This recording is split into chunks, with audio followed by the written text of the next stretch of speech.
Hello and welcome to Rewind Reviews, a podcast where we take a look at movies we watched in our youth and ask the age-old question, is that still any good? Sometimes we watch more modern stuff, but that is generally speaking what we do. And this week I got to choose, because we alternate, and I selected Ghostbusters. So I'm going to pretend that we've actually had a 12-week break, Chris.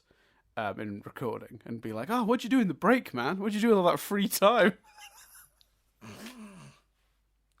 I mean, recorded other podcasts with you. Yeah. So from listeners' perspective, obviously, we had a gap where we weren't doing, for the first time in I think it's something like 8 years, we weren't doing a weekly podcast for 11 weeks. So it was analysing Avatar and Rewind Reviews most recently, alternating, but we didn't do an Avatar in the gap. The thing is, we got quite behind slowly over the course of that 5-6 years, because we'd started sort of 10 weeks ahead and we'd mostly maintained being 10 weeks ahead, but we'd managed to slip to only being 3 weeks ahead, 4 weeks ahead, which meant by the time the last X-Men one came out, we basically just had to start the next series. So it's only been a couple of weeks for us, but for you listeners it's been 12 or something, so I hope you enjoyed that. Yeah. And I think we teased. I think we said, "Oh, we'll explain the reason for a gap on the next podcast." But I think we need to. I think that's coming, but it's not quite time to explain the reason yet. Yes, because we've ended up recording this earlier than anticipated in relation to its release. We're not ready for to fully explain. But anyway, let's do Ghostbusters, Chris. Let's talk about Ghostbusters. Who are you gonna call? So the big thing going into this. Right, and for listeners who don't know, and we'll talk a little bit about my backstory with this movie shortly. I have a story that I think is very common for people our age, but we'll come back to that. But the big thing coming into this, and one of the reasons I chose it, was interest in Chris's reaction, because my good friend, my good buddy, Chris, had a very meh reaction to this film the first time he saw it, because quite frankly, and you correct me if I'm wrong here, Chris, you saw it, in your opinion, too late, was the logic. You saw it pretty much as an adult at university, and after years of everyone telling you it was one of their favourite films, or just that it was one of the best films, whatever, you sat down to watch it, and your contention was that as an adult, without the nostalgia, it's just okay. And I am fascinated to find out, one, if you have any more you want to expand on that your history with the film and that experience, and then how it relates to how you feel about it, having just watched it now, with a sort of critical eye open. Yeah, I think so. It was even later than that, to be honest with you. It was an ex-girlfriend that was like, "You've not seen Ghostbusters. You need to see Ghostbusters." That was an unfair impression. No, that's exactly. Look, I know exactly what your ex-girlfriend is talking about. Spot on, perfect, just exactly. It was like a recording. Was she in the room? Did you bring her in for a little guest spot? No, I'm kidding. I'm absolutely kidding. Of course, no, she didn't sound anything like that. But I thought it'd be funny to pretend. Very much would say no to that. Yeah, who wants to be trapped in a room with an ex? So I think even in the best case scenario, that's probably an awkward moment. I know we haven't spoken in years. First of all, she'd say, blocking your number and you on social media was a bit of a sign. Why did you send a handwritten letter to my parents' house asking for me to be on the podcast? It didn't even have a stamp on it, Chris. You just saw. Yeah. It was written in cut-out letters for a magazine. No, you would seem like an absolute psychopath if you did that. No, but to bring us back on track, this part there. Yeah, so it was late. But my point is, it was later, and also look, it was later. I think I must have been around 24, 25, something like that. Mm-hmm. Maybe 23. Anyway, I'm around that ballpark. Yeah. And first of all, it's worth saying, let's be honest, that's not a scenario anyone wants to watch a film. Right. Like, you're definitely going to enjoy this. We need to watch it. You sort of go in with a slight vibe of, like, do you know what I mean? I've done that to people, and they go in with a slight vibe of, impress me. Yeah, prove is it. Huh? You're like, impress me, prove it. All right, you think this movie is brilliant, Yeah. do you? All right, well, we'll watch it and we'll see. Yeah, I'll be the judge of that. I think the only time I've ever experienced it was myself when I went, oh, this is amazing, which was Die Hard, and even that was the second time I watched Die Hard. More about that on the Die Hard podcast. But yeah, look, so that was the scenario I watched it. I think I definitely get it more. I understand more why.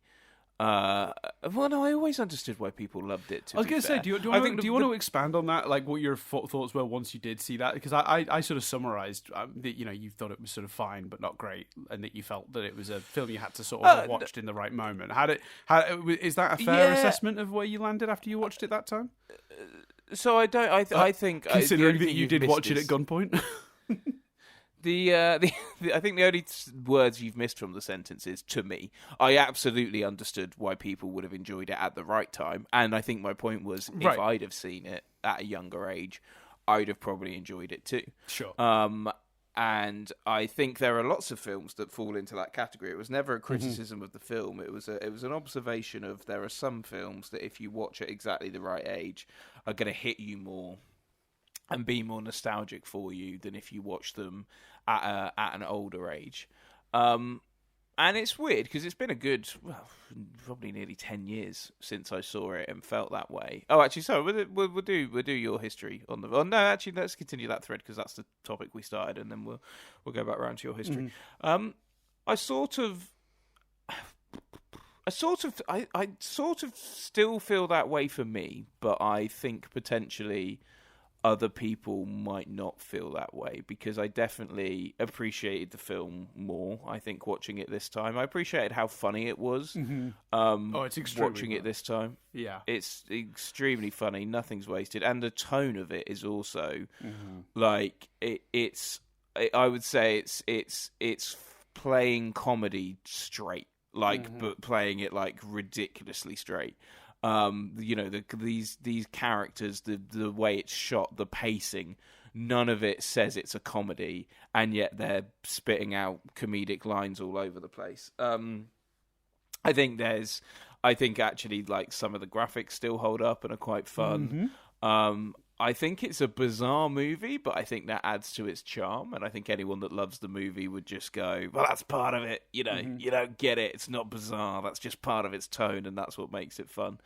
I'd struggle to find any good defense for it literally feeling like the writers halfway through the movie went, we probably need a fourth Ghostbuster. Let's chuck another Ghostbuster in. We're going to talk about that. Like we're going to come back to that in the truth. But yes, there is a story behind that. I'm sure they will because it's so weird that it's like there must be a reason for this because they don't even have the poor man ghostbusting until like the end of the movie after that. And I think there are elements of Bill Murray's character that are like, fuck it, especially at the beginning where you're like, you're just creepy, man. This is just uncomfortable. So there are definitely still, like, I don't think it's a perfect movie by any stretch. No. And I still stand a little bit by what I said of, like, I think maybe watching at the right age, it stands more of a chance of becoming this iconic thing. And I especially hold that true for myself in particular and my feelings watching it. But I equally, if someone were to say, oh no, I watched it at 25 and I completely... excuse me, sorry, it's very early in the morning for me. I watched it at 25 and I loved it right away and got really into Ghostbusters from it. I'd be like, yeah, I can see that and that makes sense because of things like the comedy, how well it balances the comedy and the science. I think is really interesting. How modern actually it feels. Like fundamentally, it's a movie with big action sequences and quips. I mean, the fucking MCU built a franchise out of that, so it feels incredibly modern actually. So whilst my own personal response hasn't changed, I think I'm more open to the possibility that no, this movie is strong enough that someone could literally watch it for the first time at 25, 30 and still really enjoy it. Did you obviously, that was a big reason for choosing the film. Before we do your history with the film, what were your thoughts on that particular subject watching it? Because I assume, your mind wandered to that subject as you watched. Yeah, and I think actually you're spot on. I think that the magic of this movie, or a lot of the magic of this movie, is its creativity. And the creativity of the premise and its mixing of tones. And that's not that special in a modern context. It's a thing we've talked about an awful lot on this podcast, where we look back at old movies and are like, that's the first one to do that thing, but that thing is done all of the time these days, so to a modern audience, that isn't special anymore. We talked about this a lot with Indiana Jones. Indiana Jones was groundbreaking, but you're right, the MCU built a franchise on these family action adventure movies with quips and jokes.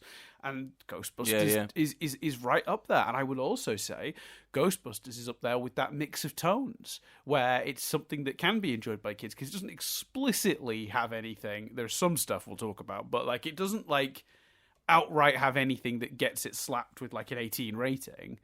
So it can be watched by younger people, but it's got an adult edge to it. More so this one than the second one, and we'll talk about why that is in a minute. This movie wasn't designed for children. The fact that children enjoyed this movie in the end was actually a bit of a surprise to the filmmakers, but it shouldn't have been, but there you go. And there was obviously money to be made from cartoons and toys and all that stuff. Hence the sequel being a bit more child-friendly. But I think the idea of making these family movies with sort of these kind of elements was unusual. A science fiction comedy, that was an unusual premise in its time. So there's a lot of what this movie's doing that is innovative, and I think you do lose some of that when you're watching it in a modern context, for sure.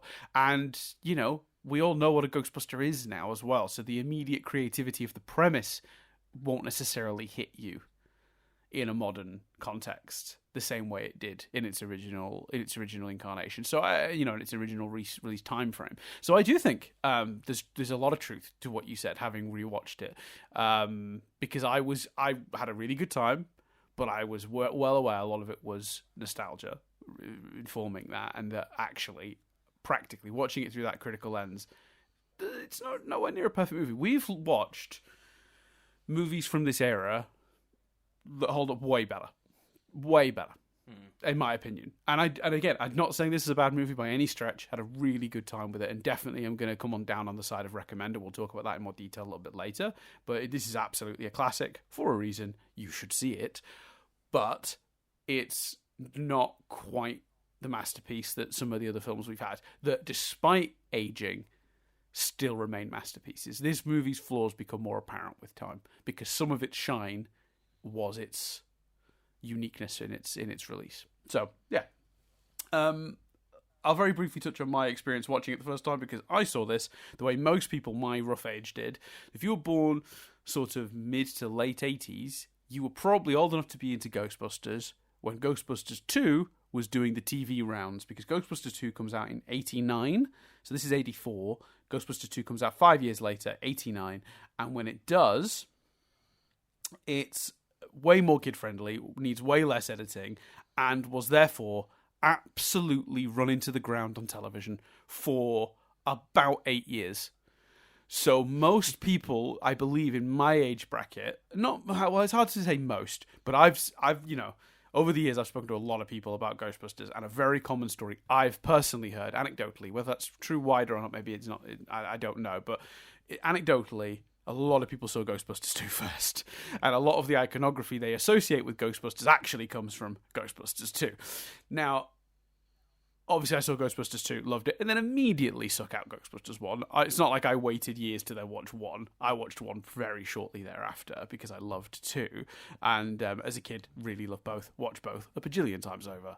Thought they were great. But I do think it's very interesting that I'm fairly confident I saw the sequel first, because of the way, because of the 2 being a bit more kid friendly and needing a lot less editing to be aired on television pre-Watershed, made it a lot more of an appealing option. And it was technically it was obviously not technically, it was a newer film. So getting that on TV, after, so it comes out in 89, it's probably airing on TV non-stop from 95 to 2000. I there was it felt like there was a 5 to 10 year period where Ghostbusters 2 was just on every weekend. Ghostbusters 2, Short Circuit 2, and Beverly Hills Cop 3. It seems like sequels were the ones that always got run into the ground on television. I don't know why. Maybe because they were just the more recent of the movies. But yeah, I remember seeing a lot of Ghostbusters 2 on television. So yeah, I had a great time with it as a kid. Absolutely adored it. Have grown up a Ghostbusters fan. Mixed reaction to some of the more modern Ghostbusters. Quite enjoyed the 2016 remake. Very mixed feelings on the more recent Afterlife and Frozen Empire, whatever it was called, films. This film, even watching this film, reminded me of some of the wasted potential of Frozen Empire, because literally, like, the trailer at the beginning of the film, it essentially implies that the box featured in this movie is going to explode, and all the ghosts from the franchise are going to come out and roam free, and it just fucking doesn't happen. It's not a good movie. And even, I know what you're thinking. You're thinking, if you've not seen the movie, you're thinking, yeah, but you do all the Frozen stuff. No. That happens about an hour and a half in as well. And every scene you see in the trailer featuring actually a frozen New York is probably in the movie. From the last act. I don't think it's a complete disaster, that movie, but it definitely doesn't live up to its potential at all. Anyway. A different story for a different day. I think this movie's pretty good, though. I really enjoyed rewatching it. I do think it's slower paced than I remember, but again, I think that's because they were aiming it at adults. They were just like, well, we'll just focus on the comedy because the comedy is king here. It's for, I mean, look, Bill Murray, Dan Aykroyd, both Saturday Night Live alum. Originally there was going to be Eddie Murphy and John Belushi, also Saturday Night Live alum. This movie was very much designed with comedy first, and I think that's fine. That's allowed. That's a valid approach to a film like this, in my opinion. And I think you can tell when you watch it that was the thinking. So yeah, I had a really good time watching it. I think it's structurally messy if we're doing overall thoughts on this film. Because it's a really good vehicle for like the imaginative ideas and this really fun dialogue and good jokes. But I just find the structure to be sort of sloppy. Like they get into it really quickly, which is good. But then once they're in it, it's like they don't really know what to do. They're like, it's the old Joker thing of, the dog chasing the car. Once it catches it, it doesn't really know 100% immediately what to do with it. And it's like, they have this great idea of Ghostbusters. And then like they get them in the car and in the suits real quick. And then they do one sort of montage. And then they're dealing with the, existential threat to the whole world. Rather than, I wanted to see a lot more of like, as an adult watching it critically, I want to see a lot more of the premise, which the premise is, what if there was a, other than police and firemen, what if there was a third thing, and the ambulance, sorry, what if there was a fourth thing that just existed as like pest control for ghosts? And it was just these sort of slobby scientists rejected by the more, professional aspects of academic society resorted to just being exterminators. That's funny, and I know the second movie leans into that more. It's such a good premise, and I don't think the movie does enough with that before they're then saving all of New York from a big existential threat. And I feel like because the first act of the movie is getting them in the car and in the suits, and then the second act of the movie is setting up the big threat, and then we're paying off that big threat, we don't get as much time as I think I would have liked doing the thing that is, I think, the premise of this. And the second one probably gets a bit more time to play with that, I assume, from memory. It's interesting because this isn't actually the premise of the film. It's very much not. But I think what I perhaps would go in wanting more of, my equivalent of that, is just more fucking reaction to ghosts. More of them, more of people being like, what the fuck is going on? Like, you've obviously got the one dude. I don't think he's mayor here, but he's mayor later. But that dude, Walter Peck, he's from the EPA, right? Saying that they're making it up and it's all an illusion or whatever. But otherwise, everyone else is very much, oh, there's Ghost now. Okay. And I get that's funny, and that's probably, again, a deliberate tonal thing. But my equivalent to your, oh, I'd want to see this explored more, is for me, is I'd like to see a bit more, like, reaction to kind of anything. Yeah, right. Yeah, well, and I think this is what I mean as well about tonally messy, because, like, the entire third act hinges on this idea that, like, oh, New York is being terrorized, so everyone is outside of this building chanting for the Ghostbusters, because now they know they need them, because obviously Walter Peck shot off the machine, ghosts are now running amok in New York. But we see, like, 2 shots of that. And then we're just expected to believe it based on the crowds gathering, chanting Ghostbusters. And I really think we could have used dozens and dozens of scenes of that scattered throughout the third act. Like, every time we cut, like, so we do a hard cut to the Ghostbusters climbing the stairs, and we know that's going to take a while.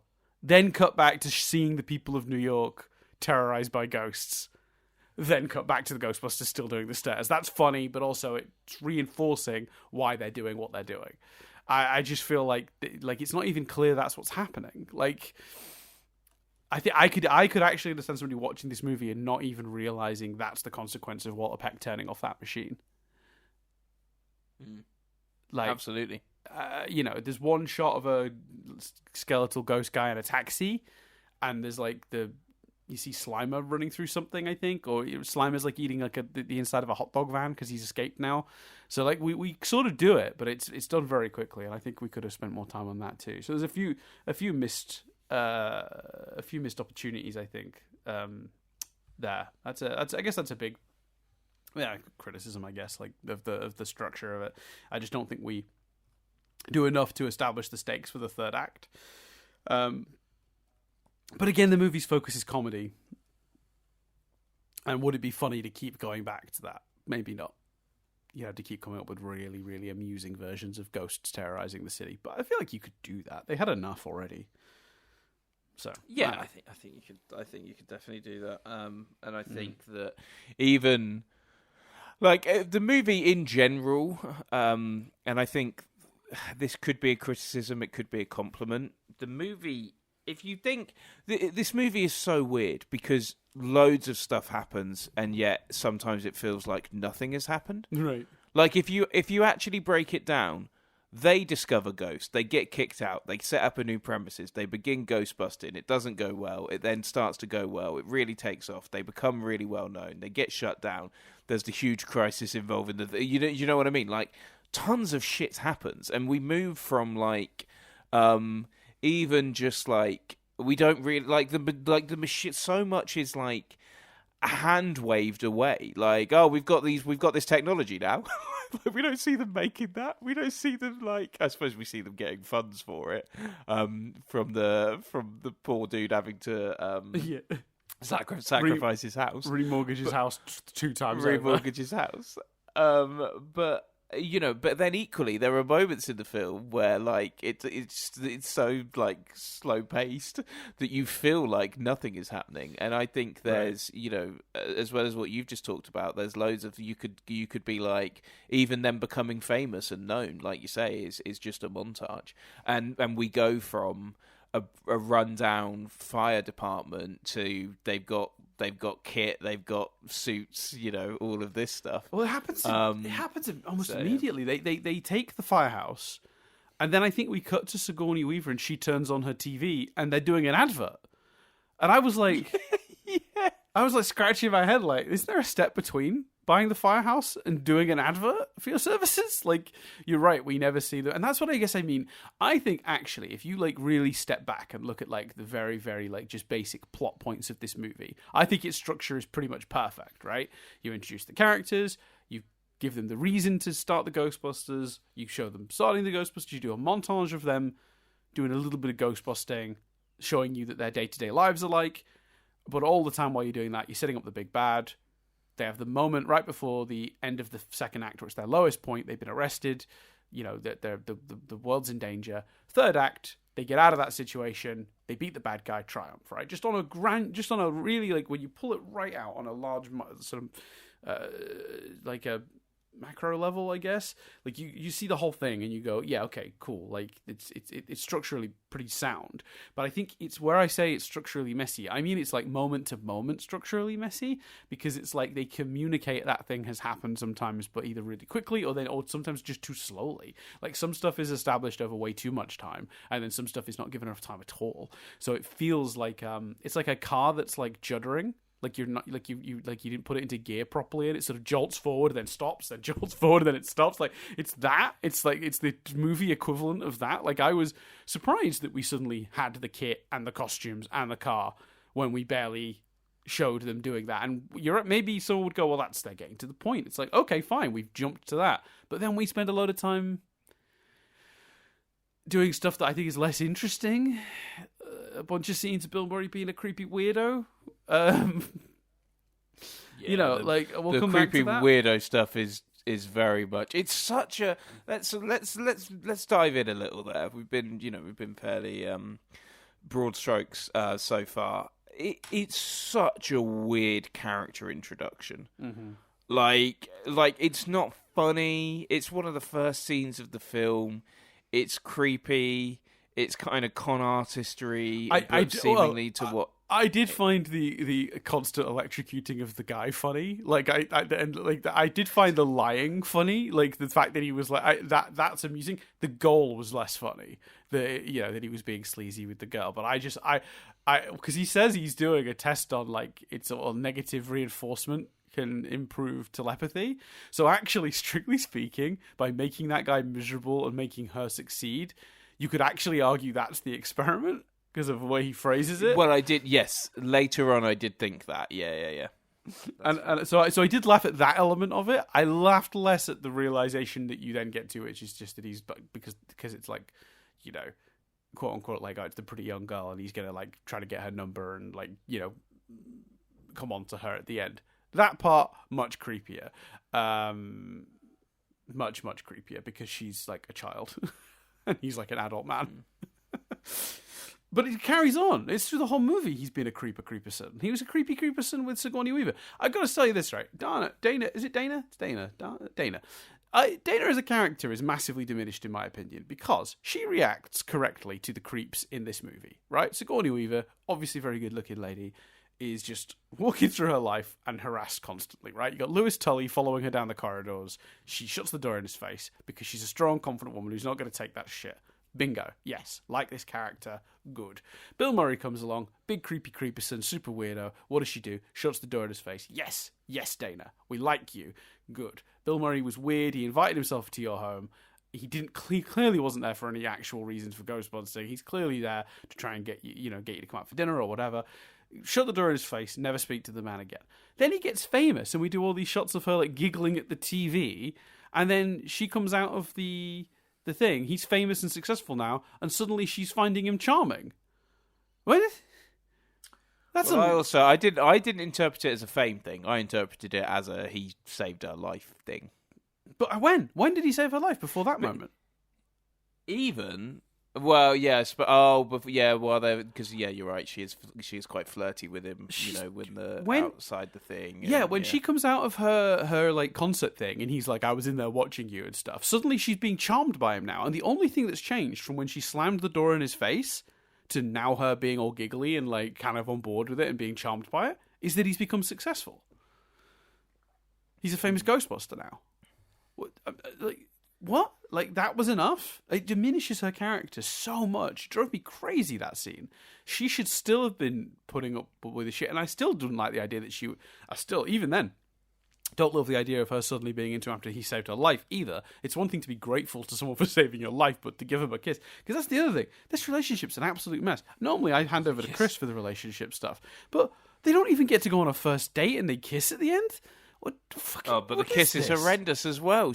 He sort of like goes. He sort of has to pull her in for the kiss and like convince her. And it's uncomfortable. It's uncomfortable, Dan. It's bad, right? So I mean, do you agree? Because I always hand over to Chris for new listeners to this for the scenes about like love stories and stuff. Because Chris is our resident love expert. He loves a good romantic story, and I defer to Chris's expertise on that field. But like, that doesn't work, right? In any way, shape, or form. I'm not crazy. No, it's so uncomfortable. It doesn't work at all. You're not rooting for them at all. But I don't know if, and this is this is another big point, and I think potentially, and before I say this, I am up for you going, nah, you're an idiot, you missed this, and this, right, in response to this. I am so up for being convinced I'm wrong about this, right? It's just to finish the love story. No, I don't think it works on any level. But the thought that it reminded me of that I had watching this movie, again, I'm up for being convinced, I'm up for there being an answer for this question. But Dan, does anyone in this movie go on an arc? Is there a character arc in this movie? No.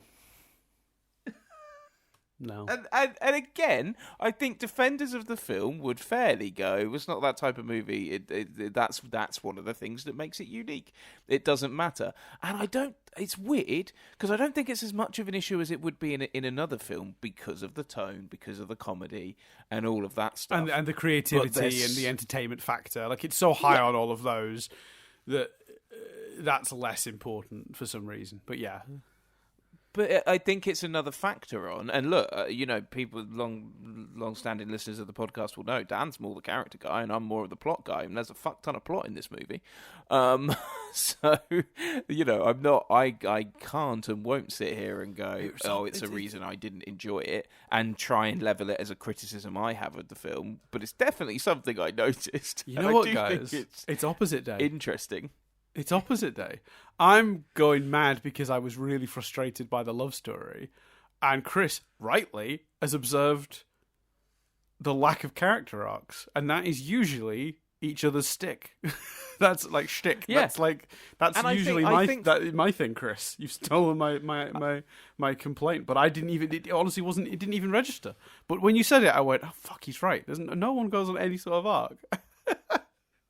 No, apart from maybe even Ernie Hudson's character is just like, and these actors are just so iconic in my mind because I know the iconography of the actors and the icon status of the actors more than the characters. So I'm really worried there's like big Ghostbusters fans who like hate us right now, and people being like, stop calling him Ernie Hudson, but Bill Murray or whatever. But even Ernie Hudson's arc, he just joins the Ghostbusters and eventually is allowed to ghostbust. It's not actually no one goes from an A to B. And again, I understand the defense potentially of, but that's not the point. And I'm with you. Like, I'm not saying it's a criticism. I'm saying it's interesting. That's the word I've used. Because I do think it's interesting that it gets away with that. Like, the only Ghostbuster whose name I genuinely regularly forget is Ray Stantz. For some reason, and I shouldn't, because obviously there's a really good joke in Ray Egon from the second movie. I know I should always remember, but yeah, Raymond Stantz is the Ghostbuster name I seem to forget the most. But yeah, I'm with you on this. I think, like, actually one of the, when I was talking about the messy structure earlier, and I was talking sort of about scene to scene, how it like speeds up, slows down in sort of weird moments and doesn't always connect in the ways that you think. Actually, yeah, one of the other big things that's wrong with the structure of this movie is the lack of a character arc for any of these single humans. And what do I always say? If you don't invest me in a character, then how am I supposed to care about what happens to them? And the truth is, as much as I'm enjoying the plot of this movie, I'm rarely invested. The closest this movie got me to being invested is when Walter Peck comes in, William Atherton's character, Walter Peck, the EPA guy. He comes in, and you as an audience, they play really well on this. You as an audience obviously know ghosts are real and that their science is correct, regardless of your opinion on the Ghostbusters personally, that one of them probably should be behind bars for being a creepy creeperson. When they go to turn it off, I felt angry and frustrated. And when he was like, "You go to jail," I felt angry and frustrated. And I was invested in the plot in that moment because that's a really good low point. The world's about to end. No one believes them. The government have put them in jail. Now, how they get out of that is a little bit cheap, but I don't mind that because it happens in probably my favorite scene for comedy in the whole movie. So like, I don't mind that the way they get out of prison is actually kind of funny. So it's okay. And again, a movie like this doesn't really need to rely on logic and like the most coherent plots because it is a comedy ultimately. And I do think comedy has to be king in a comedy. And like, as long as the story makes sense, it doesn't need to be the most like interesting solution to the problem that I like. If this was a drama, I would be criticizing it for not being convincing enough in the dialogue to the mayor to make me believe that he would just let them go. And I would say that crossing the streams as a solution seems a bit easy, but it's in a comedy. It's different because the dialogue can't be all used to make me more convinced of it, because it has to be used for making me laugh. I have to be laughing a certain amount of the time, right? And this film is very dialogue heavy when it comes to its jokes. So like, I forgive it a lot, and I would forgive any comedy this stuff, not just specifically this movie because I'm particularly charmed by it, but like in general, I think a comedy does get more leeway on that front. So like, those things I can absolutely, but like genuinely, that if it was a drama, I'd be criticizing those elements. But for me, the actual like closest the movie came to really investing me in what was going on is that lowest moment. It's a really good lowest moment. It's like, I genuinely felt frustration. I felt hatred for Walter Peck, as did a lot of people, because that poor actor got held abuse for years after this movie came out. People telling him he had no dick. A bus of children apparently once yelled out the window that he had no dick. It's very, very funny. But I do feel a bit sad for the man who was just playing a part. But it does go to show you how good the movie is at getting you invested in that element of the plot, because you do know it's legit. And you understand where he's coming from too, but like, he's wrong and you know that. It's great. He plays a really good foil for them in this movie. And I think credit to Atherton as well as an actor for understanding that he could not, and I think I read this in an interview with him, he refused to show any level of being charmed by them. He was never going to smile at them. He was never going to be in on the joke. He made a choice to perform this with just utter contempt for everything they said and did at all times. And I think that is 100% the right move. Even when he first comes in, he's trying to play it nice. He does not give them an inch on that front. And I think it's such a smart choice from a performance. I think he does a great job. One of the reasons you dislike that character so much is because it's a great performance. And obviously, this is a movie littered with some of the most iconic performances of all time. We'll come back to that, I'm sure. But just while I'm talking about the character, a little shout out to William Atherton, who is sometimes a little bit left out when talked about, you know, this movie and the performances in it, because he's naturally overshadowed by, you know, some of the other guys being extremely funny, but he's great. I am right in saying he's the reporter from Die Hard as well, right? Yes, he is, and he played a poor good bloke. Piece of shit like, there. Just playing hated characters in some of the most iconic franchises of all time. Yeah, I forgot about that, but yeah, that's exactly him. You're exactly right. He's great though, and he's, you know what, how talented. I mean, that's not easy to pull off. It's really not easy to pull off. No, not at all. And from every interview I've seen with him and every account, he seems like a really nice guy. So like, I'm 100% on board with you know, with what he's doing here. I think he's just maybe a bit of an unsung hero of these 80s movies. Because yeah, he's really good. I know they brought him back as mayor, as you said, in Frozen Empire, and he's great in that too. So yeah, just taking the opportunity to salute a bit of an unsung hero of these films. So yeah, absolutely. But yeah, no, I agree with your point. It's shocking to me that while the movie has the general structure it should have, there isn't a single character arc. No one changes in this movie. Like, that's crazy to me.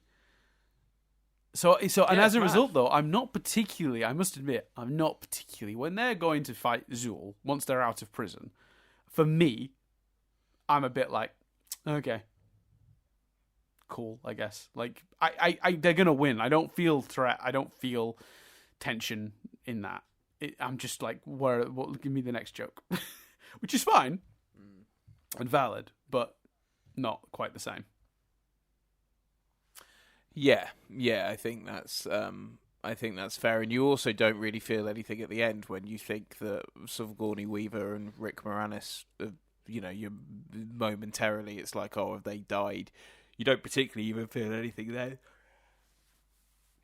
No, because I think I genuinely was like, well, they're well, is that partly though because I know they're in the sequel, so it's like I know they're alive. Yeah, and I think, to be honest with you, I think there's a lot of this movie, and this is also a factor for my, that should be considered for my original watch and original view.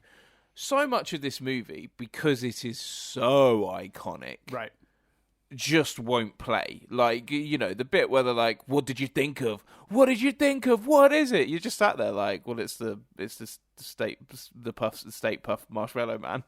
Yes. Like, of course, we know what it is, like, and Sigourney Weaver's gonna live, and like, you know that they're gonna take the firehouse, like, you just, these things. And it's not that's not the movie's fault. That's just the way. That's what I'm saying. Work. Yeah. Agreed. But I do think, like, if we've kind of been, I think what we've done here is like quite successfully proven, I think, our point of it, or at least not proven. We've established the evidence to back up our feelings on this is a really good movie, but not a masterpiece. I think it's clearly flawed in several ways. It's not a perfect movie. I could totally see somebody watching it in a modern day and being like, meh, not for me. Totally understandable. But if we want to talk about some of the stuff that does work about the film, from a comedy perspective, this movie is pretty top tier. Like the amount of really big laughs this got out of me in its 1 hour 40-ish runtime, whatever it is, 1 hour 45 is crazy. Obviously, classics like it was fine until Dickless here shut off the grid. Is this true? Yes, sir. This man has no dick. Obviously, one of the most incredible exchanges in any movie ever. But the movie is littered with amazing funny moments, not just the iconic ones, but like little subtle ones, like we should split up, we can do more damage that way. That's not an iconic line. People don't remember that line, but it really fucking made me laugh. Right when it starts right at the beginning. Ray's like, I've got a plan, just follow my lead, get her. That's not a plan, Ray. You know what I mean? So like it's the movie is hysterically funny pretty much from minute one to its final to its credits, basically. And that is like there is something to be said for that. That is extremely valuable. And then you mix that with genuinely maybe one of the most creative premises, I mean, not ever, but like it's up there, right? To put these specific elements together in a comedy, it's so perfect. Tonally, this movie is genius. Like, the way it balances more adult ideas with all the comedy is incredible. And I gotta tell you, just the simple premise of pest control for ghosts on its own is incredible. And making that a comedy so you can play up the extraordinary elements for chuckles is genius on every single level. The iconography of the movie is very inventive. The equipment they use, the ghost traps. When I first saw a ghost trap as a kid, my mind was blown. Oh, he slides it under it and he hits the button and the beam comes out, but they've got to be dragging the ghost over it with their guns. Like, that's such cool visual iconography, and these are really inventive ideas. And that cannot be underestimated when talking about why this movie is so beloved. It's making you laugh hysterically while being one of the most creative movies, probably of its decade, but maybe even further back and forward than that. But at least when it comes to 80s movies, I don't think there's a movie more creative than this. This is really clever stuff, and I know it came from the mind of an absolute lunatic, and we'll come back to that. And it's that lunatic's mind funneled through more sensible people that gives us this brilliant premise. But I don't care how they got there. It works. And it is such a fine balance this movie has between funny and scary and its tone that really does make it sing. And, if we're going to sit here and, I wouldn't even say nitpick, but, point out the obvious lack of character arcs and investment, and some of the structural bumps in the road, pacing issues. Well, I'm also going to sit here and tell you that it's one of the funniest movies we've reviewed on this, and maybe one of the most creative. It's that's also true. So before Ghostbusters fans come at us. Because I'm a Ghostbusters fan. I think so am I. Like, you know what I mean? I've watched Afterlife, I've watched Frozen. The only film I've not seen in the franchise is Ghostbusters 2. Have you not seen Ghostbusters 2? No, I haven't, no. Holy hell. Oh, we gotta get to that. It gets fairly universally panned, doesn't it? It does, but look, I say, so Ghostbusters 2, I haven't really seen in adult life, if I'm being honest. Maybe uni was the last time I saw Ghostbusters 2. It's been a very long time. I've got extremely fond memories of Ghostbusters 2. And even watching this one, I was like, I feel like the second one is paced better and gets a bit more of the stuff I like personally the most out of the Ghostbusters, which is the sort of schlubby pest control side of it. Because the beginning of the movie gets to do that instead of setting up that Ghostbusters exist. So then when we get to the sort of planet saving stuff, I've already had my fill of the thing I come to the franchise for, if that makes sense. And it's the thing I missed, I think, from Afterlife and Frozen Empire, in my honest opinion. But, you know, it is what it is. So yeah, I think, you know, I have very fond memories of 2, and I think the second one's very iconic. We'll see. Maybe it's not good. Maybe it doesn't hold up. But if the second one doesn't hold up, then like, what is this franchise? This very, very innovative but flawed movie is it? That's the one. There's nothing else. They've never produced anything good from this whole franchise that's beloved. Because I really like the 2016 remake, but I've got to admit I'm on an island with that. Like me and you, maybe Chris, and like 2 other people. Like that is not a popular opinion. Yeah. I've got a friend called Todd that really enjoyed it. Legitimately, yeah. I have a friend called Todd who I saw that movie with, and we both loved it.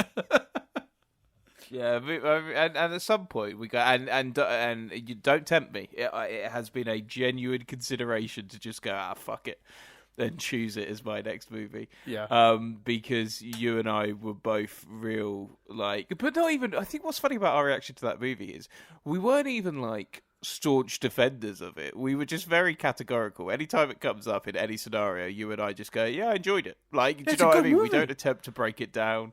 We just go, yeah, enjoyed it. Like, super fun. Yeah, found it entertaining. It was fun. It was a lot of fun. Some really cool visuals, like the big fight scene at the end with all the neon colors and stuff. It was a really cool way to reimagine the world of Ghostbusters. I know a lot of people didn't like them, but the knuckle duster ghost fighting stuff, I think that's cool. It's a really good idea. Like new kits for the Ghostbusters, not just leaning on the iconic stuff. Chris Hemsworth, is brilliant. Yeah, like Chris Hemsworth is amazing in that movie. It's super funny. The cast are great. I don't know what you want from me. Like we could sit here all day and like, and I'm not saying it's better than this one. Obviously, this is a classic for a reason, but like, I had a really good time with that movie. And to be fair, I've seen it twice. I saw it in the cinema, and then I probably saw it a couple of years later, like on VOD or whatever. Maybe it doesn't hold up, but I had a good time at the time for sure with that film. I think it was really, really enjoyable, and I know it's had a lot of shit since. So at some point, we'll probably cover that on here at some point. Why not? Fuck it. But yeah, it's. I'm surprised you've not seen 2, but I guess we'll have to cover that when we cover it. That's interesting. My memory is that I enjoyed 2 a lot, but obviously, I am aware, as you said, 2 is not beloved. But if the fans don't like 2, and the fans don't like 2016, and I feel like the response to Afterlife and Frozen Empire has been pretty lukewarm. Does this entire franchise come down to this and the real Ghostbusters cartoon? Is that it? Is that the only stuff that's accepted in the canon? I was going to say, one, well, it shows how iconic this first movie is. But one, I was going to say, one, don't forget about the cartoon. Mm-hmm. 2, I think a lot of huge Ghostbusters fans really loved Afterlife. I think it was more, I think a lot of film critics didn't particularly like it. No, because it doesn't function as a film. Yeah. That was a lot of their argument, Dan. I was going to say before the Ghostbusters 2 tangent that I think what's bizarre is whilst no one can look at this film's VFX and go that feels modern, I really think all the visuals hold up. I think all the effects hold up. Yeah. Like, everything. And again, I think maybe it's because it's so within the tone of the movie, which I think we keep going back to, but it's really important. Like, all of that stuff really works as well. Yeah. Like, I think there's some really, still, to this day, some really good special effects in this movie. Yeah, there's one I have an issue with, but I will come back to that, because let's stay on the compliment train. Yeah, it's incredible. The Stay Puft Marshmallow Man is as impressive an effect today as he was, 30-odd years ago, 40-odd years ago, whenever this film came out. I've not done the math. Oh, God, is it 40 years, Chris? It's 40 years, isn't it? 84? Yeah, you're saying that like someone who was like, I know, like you weren't born then. There's no need for that to make you feel old. Ghostbusters, a movie I watched as a kid, is 40 years old. Yes, but you it's not like you watched it when it came out as a kid. I think you should feel old at like other stuff being 30 years old. But I don't think you should have an existential crisis about a movie that was made before you were born being old. But if the movie is old and I watched it as a kid and it's 40 years old. Yes, you're approaching middle age, Dan. Mate, we've said this before. I hit middle age at 25. Let's be honest. You said many a time that you back in the day that you felt old because you realised you were in the overs category if you ever were to enter the X Factor. Yes. Now you're just too old to enter the X Factor. Yeah. God damn. But it was all, and this is the other thing. 84, Chris. It's only 3 years before I was born. I just want to clarify. Yeah. Me and this movie are only 3 years apart in age. That makes me feel old. But yeah, sorry. That threw me completely. What was I even saying? Oh yeah, the special effects. That Stay Puft Marshmallow Man, right, is a 40-year-old visual effect, right? Well, more realistically, because they made it the year before the movie came out, obviously, or across the year that the movie came out. But it's a 40-year-old visual effect, and it looks as good and as convincing today as it did then, I think. The ghosts look really good. You can tell that that's an older style of visual effect, the use of them. Obviously, matte paintings aren't really done anymore, but they look beautiful in this movie. I'm always going to be a matte painting defender. I think you can tell when they're using that technology. It stands out. But I think that'll be true in 20, 30 years when people look back at the movies from this era, and the green screen stuff will stand out more to that audience because there'll have been a new thing invented that will replace green screen. Well, maybe not replace green screen, but there'll be a new thing invented that like makes green screen look better, or a new technology that sort of improves. I mean, maybe it's the volume. Maybe versions of the volume will replace green screen. But my point is, those are of their time, but still look amazing. The only effect that I don't think holds up is when the dogs leap through the air, the big dogs. There's a scene when one of the big dogs attacks Lewis Tully's little party, where when at first you're thinking, how has he got enough friends to fill a party? And then you realise he's invited clients instead of friends. Which is my favourite reveal in the movie, because I genuinely was like, how does he have a jump-in party? You know, because they show he opens his door and you can just see people and hear music through the door. And I literally turned to him and was like, as if he has enough friends for this. Is he paying these people? And then later on they reveal the reality is that he's just invited clients from work, which is great.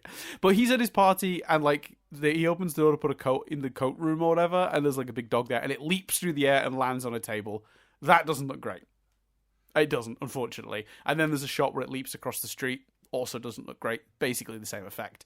Those two, unfortunately, don't quite work. But in a movie with like hundreds of special effects shots, the fact that there are only two that I don't think hold up is pretty fucking incredible. I'm not going to lie. And there's a story that when they test screened this movie, they didn't have many of the special effects finished yet. And a lot of them just came up with, scene missing as a title card or effect missing. And apparently, when he thought of the Marshmallow Man, the only shot they had of the Stay Puft Marshmallow Man in that test screening was the shot of its head going between the buildings. No full shot of it existed yet. And the audience lost their minds. And I think that says a lot. It's a really, really cool effect. Genius. works brilliantly, blended into the movie super well. Like, and once again though, we are on opposite day because Chris was the one who brought the special effects before I did, and usually that's my jam. But I 100% agree. It's true. I 100% agree with you, Chris. I think it is astounding, and even more astounding. And this isn't in the truth, but it probably should be. This movie was made in a really, really short amount of time, and this effects company were brand new. Basically, what happened was the only real game in town at this time, early 80s, for special effects was ILM, following Star Wars. ILM was expanding all the time, doing everyone's visual effects. They were really hard at work on Indiana Jones movies, and there was no one free to do Ghostbusters. But because this movie was absolutely blessed by the gods, and we'll talk about some of the ways that's the truth later on, the ILM team was very big and it becoming more and more corporate, and a lot of the real artisty guys were fed up of how corporate ILM had become, because it had started as sort of a scrappy VFX company, and they spun off and made their own company the year this movie was going into production, and that's who they got to do the effects for this movie. Basically, the best artists that had done Star Wars that didn't stay at ILM because the company got too corporate all went off on their own the very moment this movie was going into production, and were free to do it and desperate for the work. And they had no time to do it at all. This movie had an extraordinarily short production schedule. So the fact they got any of this finished is a miracle. The fact that it looks good and still looks good today is a fucking miracle.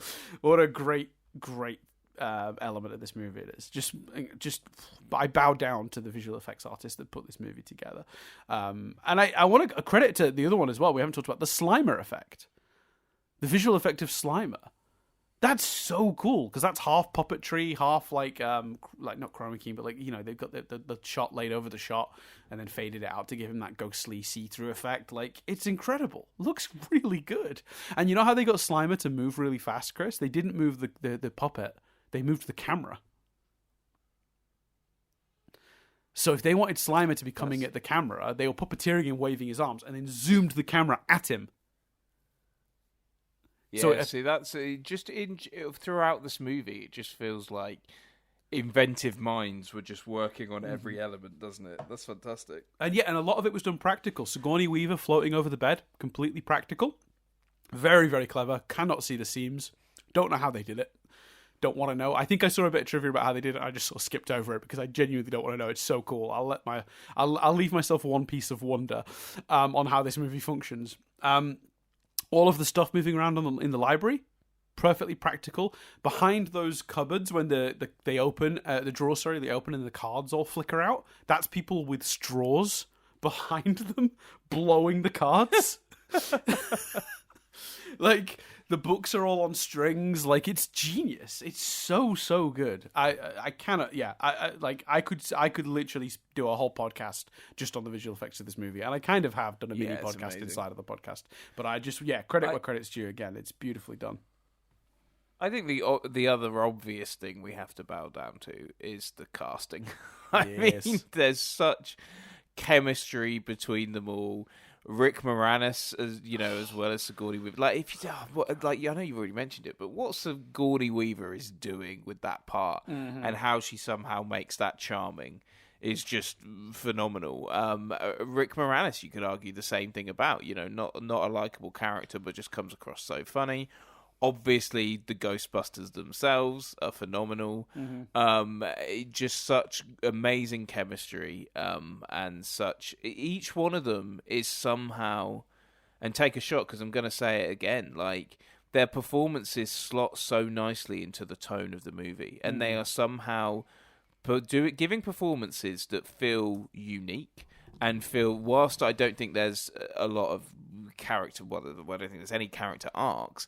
There's a fuck ton of characterization, and each character is very distinct. And I don't know if on the page they read that distinct, but the performances make them incredibly distinct. And it is a true ensemble, and everyone is a highlight.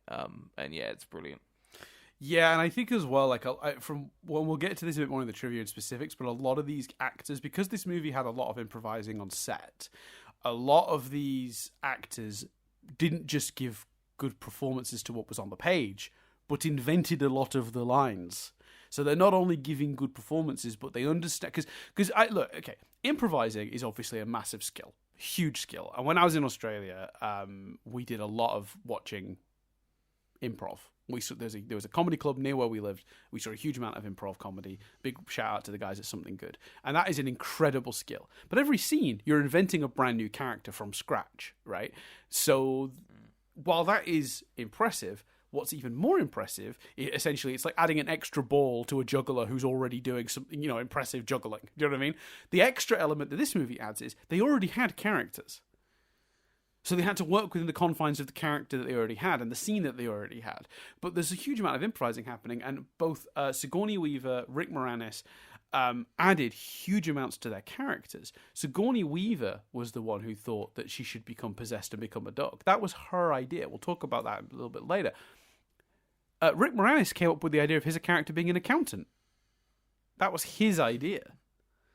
And all of that stuff about saving money with the fish or whatever, I can't remember his thing. That was just an improvisation. That was just what he made up on the spot. So not only are these guys giving like some of the best comedic performances and have all this great chemistry with each other in all of their scenes, but they're also making up some of the best jokes in the script as they go. Like, could you do it? Do you want to give any more to this movie? Jesus, like, could you be any more integral to what makes this movie brilliant? Because you're doing a pretty damn good job. And it's obviously pretty known that obviously Bill Murray did a lot of improvising. The mystery continues. Is it because he didn't know his lines?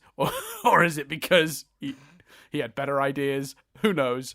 What we got's good, so who cares? But I watched the episode of The Films That Made Us on this. They're all just like, yeah, it's crazy. Like, you do a scene with Bill and you do 4 takes, and every take you do completely different lines. I'm like, yeah, because he didn't know the original lines. Like, that's my personal opinion on it.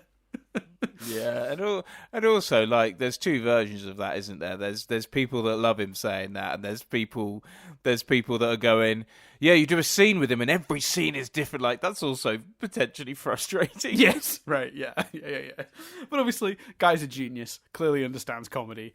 Clearly, and he a lot of what he said is very funny in the movie. He's a huge part of comedy in the movie, so I'm not gonna shit on that. But yeah, you're absolutely right. That could have been a very frustrating experience. But again, this cast have just these are just geniuses at work. It's that simple. It's that simple. This is one of the best casts ever assembled for a comedy. Full stop. I'll hear no different. And as much as I think Dan Aykroyd is an absolute lunatic, he's obviously also a genius. Like, they're, you know what I mean? Like, and let's not even get started on Ernie Hudson, who, works so much with so little, both in terms of screen time and character development and, like, what even is his character. Because I've seen a bunch of interviews where various members of the cast have said this sentence, and I just want to keep Ernie Hudson and Winston Zeddemore, the character, in mind with this.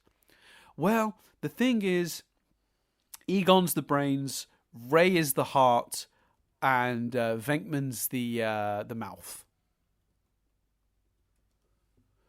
And that pause there is me waiting for the person who says that comment to then think of something that Winston is.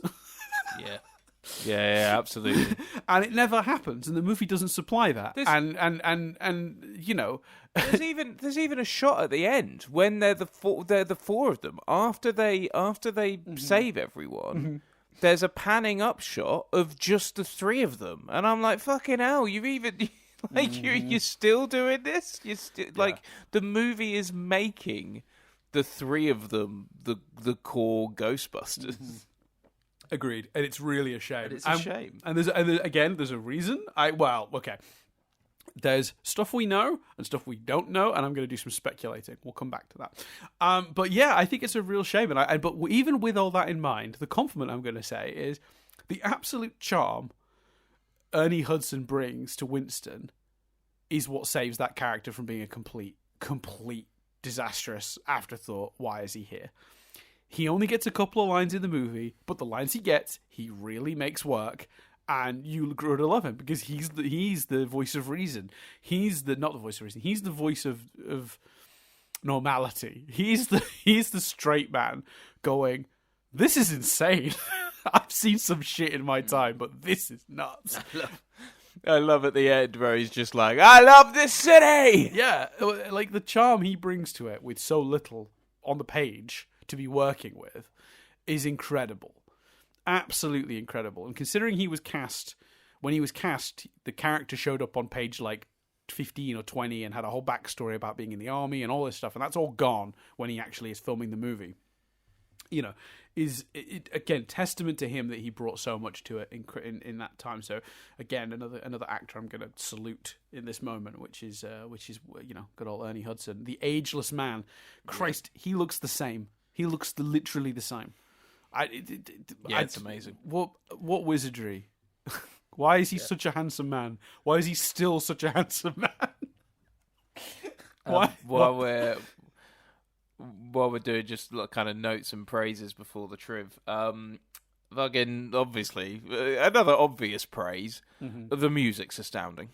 Like the lead song obviously is phenomenal, but actually all the music used throughout really adds to the tone, adds to the feeling of the movie, adds to the comedy when it needs to add to the comedy, adds to the scares when it needs to add to the scares. Yep. Like, phenomenal job. And I love the switches. Like, when the music's supporting a comedy, it's comedic, it's light. When the music's supporting the ghost stuff, it's frightening, it's scary, and obviously the theme tune is absolutely iconic.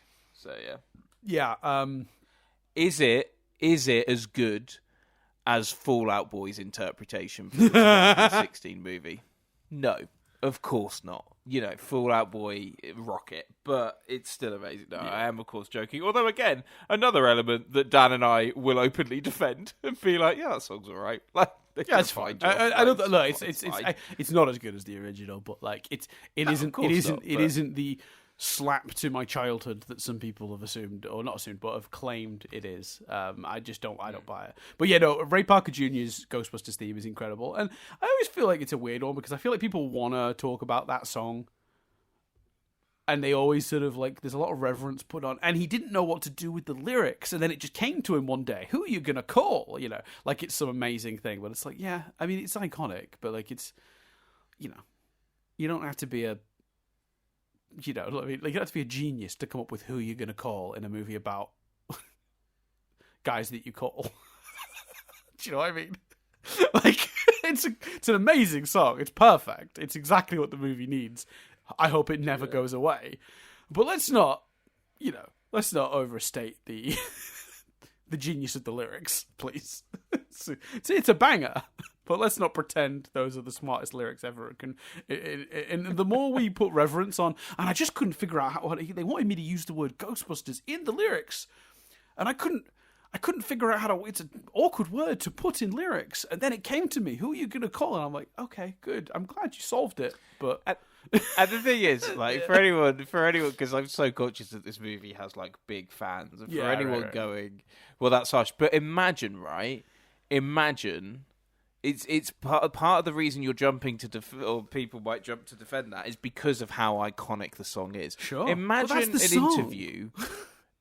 an interview with Will Smith going, the thing is, right? It came to me.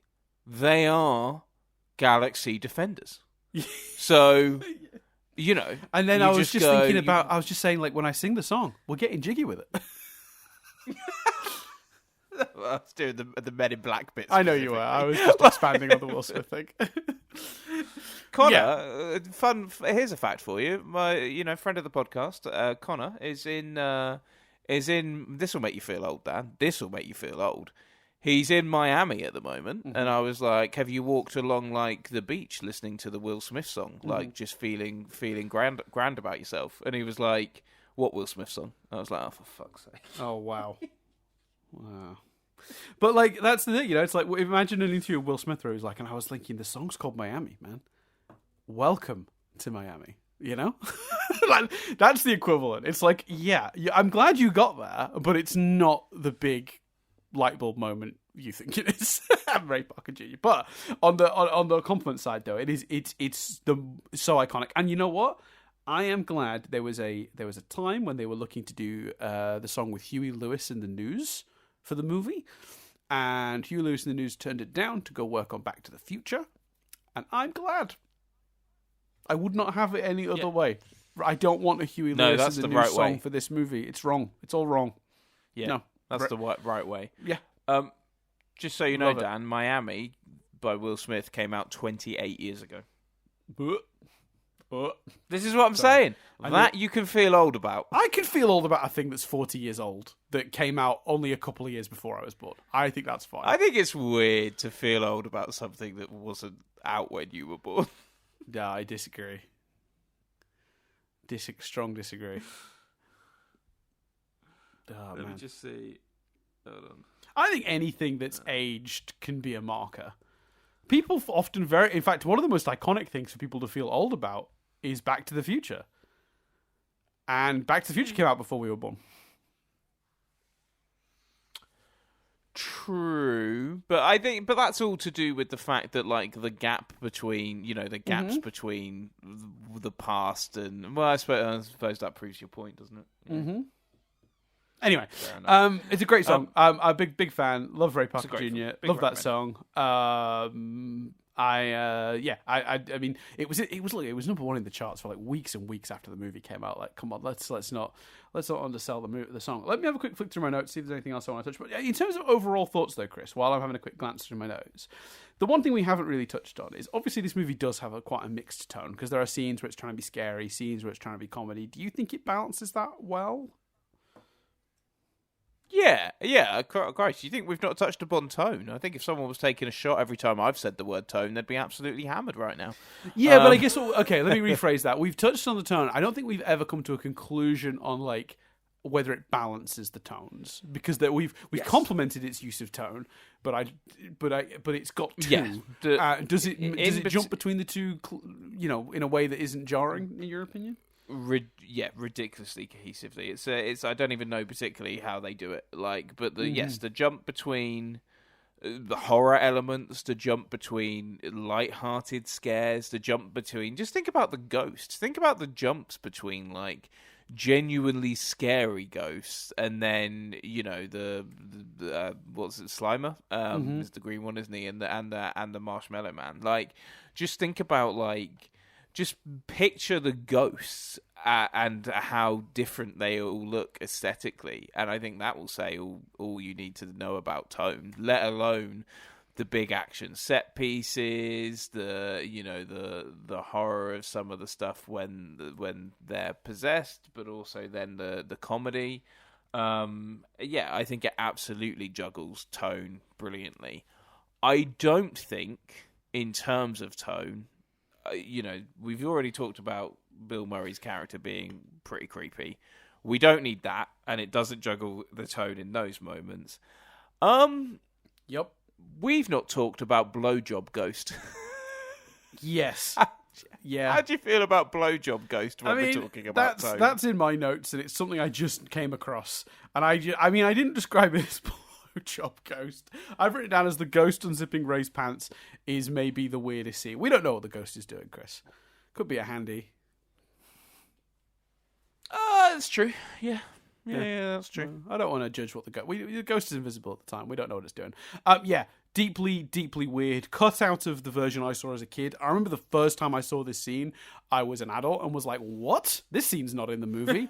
Because, of course, when I was a kid, that scene was removed from the TV version, which is what I taped and then had on a VHS that I would rewatch when I wanted to watch Ghostbusters, not an official recording. So I didn't know this scene existed until I was probably like 17, 18. And I picked it up on DVD for the first time and was like, what?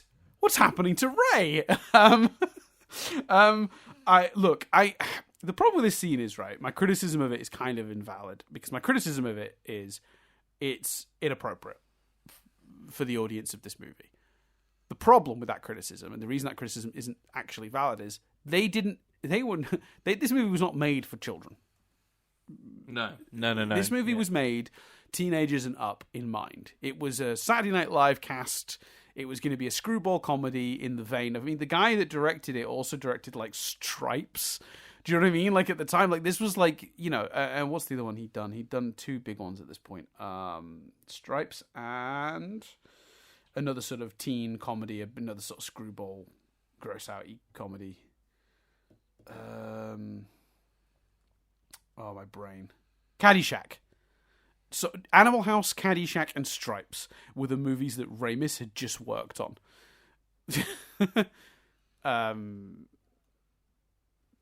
So like, do you know what I mean? That's the level we're talking at. Those are adult movies, Yeah, totally. So it is deeply inappropriate, but it's deeply inappropriate now in hindsight because we know that this movie ended up being very appealing to a young audience who loved the ghosts and the toys and the jokes and all that stuff. And I think there's a reason a lot of people as kids preferred the second one, is because the second one, they knew that's what was the case, and they aimed the movie more appropriately at that age range. And then the cartoon obviously did that too. So yeah, it's tricky. I agree with you. It's super inappropriate and weird. And also, I will say, just on the merits of the film itself, it is the most extremely overtly sexual joke in the movie. Because there's that other joke where where Dana says, "I need you inside me." And then he says, and it's a brilliant, brilliant line. He goes, "Sounds like you got at least two people inside you already."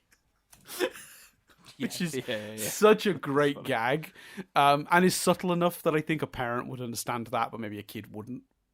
You know what I mean? Like it's that one's like right on the line, but it's close to crossing it. But yeah, the ghost unzipping the pants and then Ray like crossing his eyes like is inappropriate and not cool in my opinion. It's wrong. It's very wrong. Yeah, it is, and I think the fact that the movie appealed so much to kids, and that's the only thing they had to cut out, shows that whilst. Well, I'm sure they made several edits. To be fair, like they probably cut out the. They probably cut out the "I need you inside me" line, and like there's probably a bunch of lines they trimmed. I think the fact that they were able to trim it so easily for kids shows how maybe just that scene doesn't fit tonally with the rest of it. Yeah, right. No, I appreciate. I think it's definitely a blowjob, though. I will say, just to ruin the tone of this podcast. So you're going off the performance of Dan Aykroyd. You think that's the face of a man receiving a blowjob? That's your assessment of his facial expression. Yeah, I think so. Okay. Yeah. Ghostbusters. What's the ghost doing to... What's the character's name? Ray Stantz. What's the ghost doing to Ray? While Chris is looking that up, a few notes I have. I love the line from Janine, "I've quit better jobs than this." I thought that was just an amazing line. It's immediately followed up by a much more iconic line, so it often gets forgotten because it gets followed up by she answers the phone. She's like, "Ghostbusters, what do you want?" But like, I still love "I've quit better jobs than this." That's such an underrated line in this movie. I noted down a big love to Rick Moranis and his like weird when he's playing the Keymaster and he's like just copying everyone's body language. I love that so much. And when someone points at someone, so he starts pointing in the background, and when Ray puts his arms out and he puts his arms out, just such a fun choice. He's brilliant when he's the Keymaster, Rick Moranis. It's a really, really funny performance. Have you gotten some word on the what the internet thinks? The official Ghostbusters, or at least... I saw someone describe it as a dream sequence, by the way, which drove me mad. I was like, it's definitely not a dream sequence. We don't see him waking up after or going to sleep before. Yeah, they are described as dream ghost on the wiki, but they describe it as performing fellatio. There's threads going...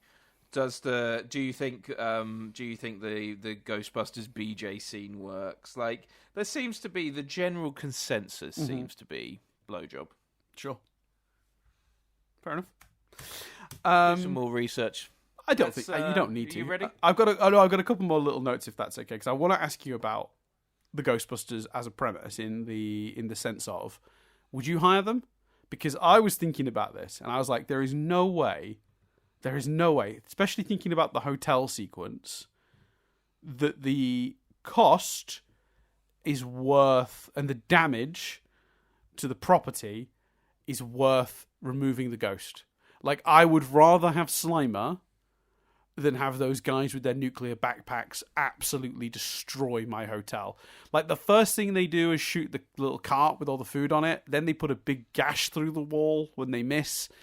Then they go into the room and break the chandelier. And not every property has a nice fancy chandelier to be broken, but the holes in the wall are big enough, I think. You know, all the tables that get flipped over. Like, the cost is, like, is it worth it? I wouldn't hire them. I don't think I would. I think, it's... Oh, but then I don't know if they're the only ones available. They've really cornered the market. I don't want to be,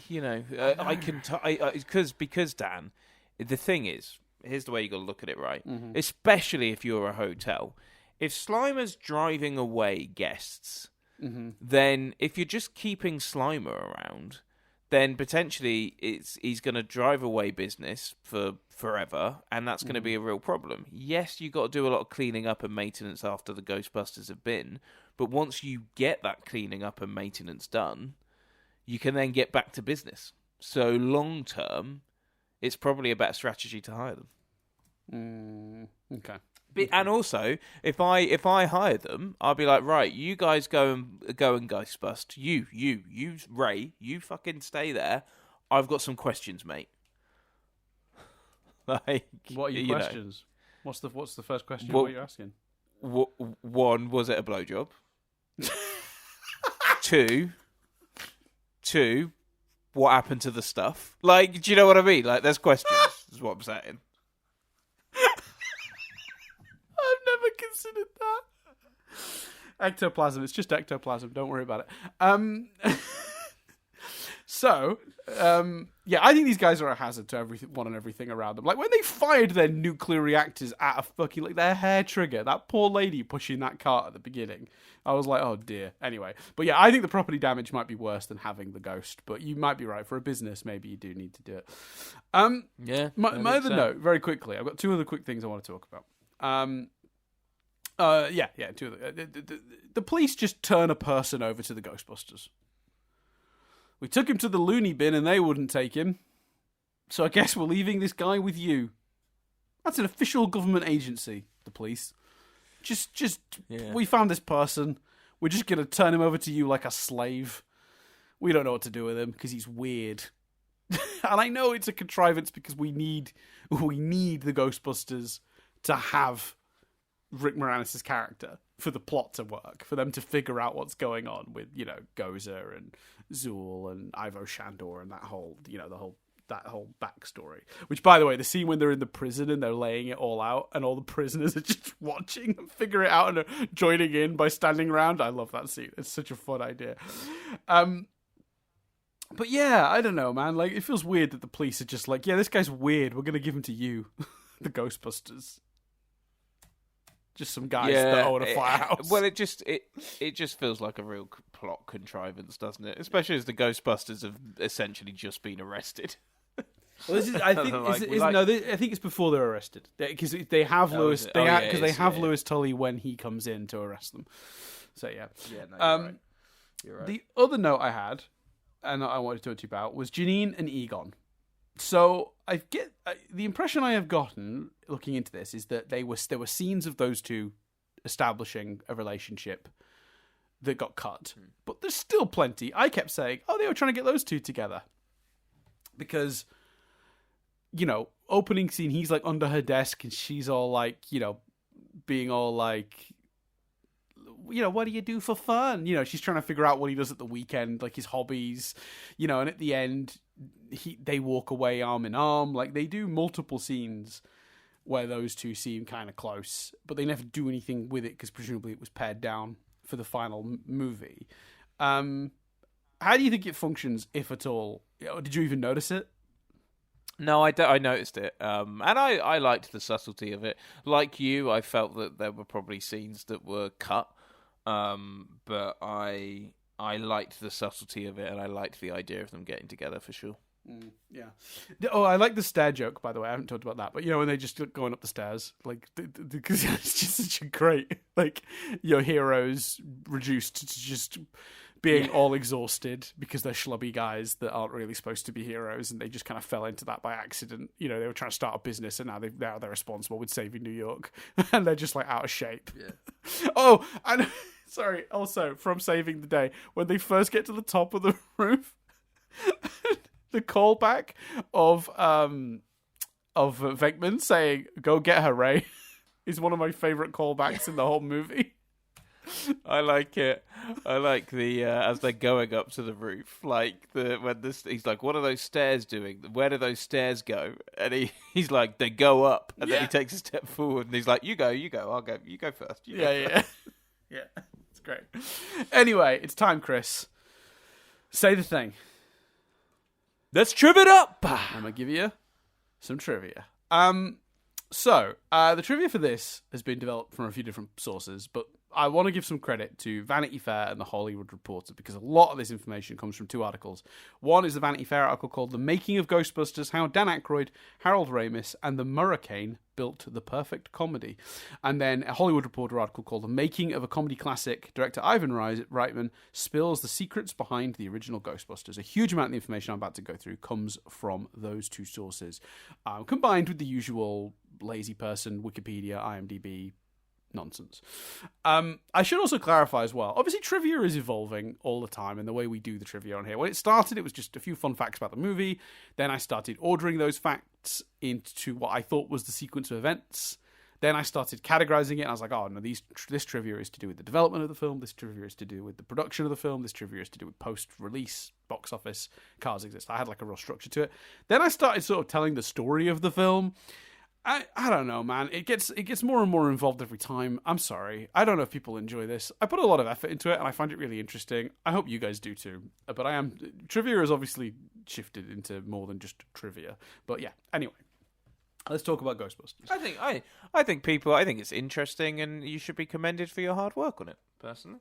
Sure, but it's hard work I wouldn't need to do if I just stuck to the original brief of just read some interesting facts about the movie. But anyway, often it provides context to the discussion we're having, though, when we know the real, like, how it came about of it all. But anyway, so the whole movie comes from Dan Aykroyd's absolute long-term obsession with the occult. It's kind of insane how much this man loves it, but it all comes from his family. For those who don't know, his great-grandfather was a renowned, liar. No, I'm kidding. No, his grandfather was a renowned spiritualist. So yes, liar.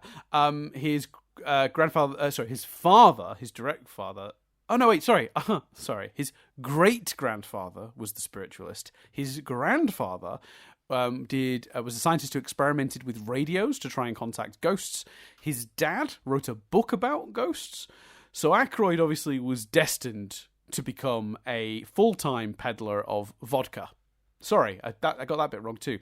Full-time peddler of ghost stuff. He loves ghost stuff. He is obsessed with it, and he was reading an article in the Journal of American Society for Psychical Research. What is this? Oh, Society for Physical Research. Okay, on quantum physics and parapsychology, and this gave him the idea of trapping ghosts. So he wrote a treatment with fellow Saturday Night Live colleagues John Belushi and Eddie Murphy in mind to play his fellow Ghostbusters. And he came up with the idea of guys that trapped ghosts. The treatment sort of became a script, and then sadly John Belushi passed away. God. So at some time, it seems that Bill Murray was approached to do the film in Belushi's place. But as is often the way with Murray, he agreed to do the film without any kind of contract, just a sort of verbal agreement, and you hope he shows up on the day. It's actually kind of strange. So the many stories of this have been told, where you phone a number, you leave a voicemail, Bill Murray will tell you if he's going to come. Then you don't hear from him until the day of shooting, and then he just appears, ready to film.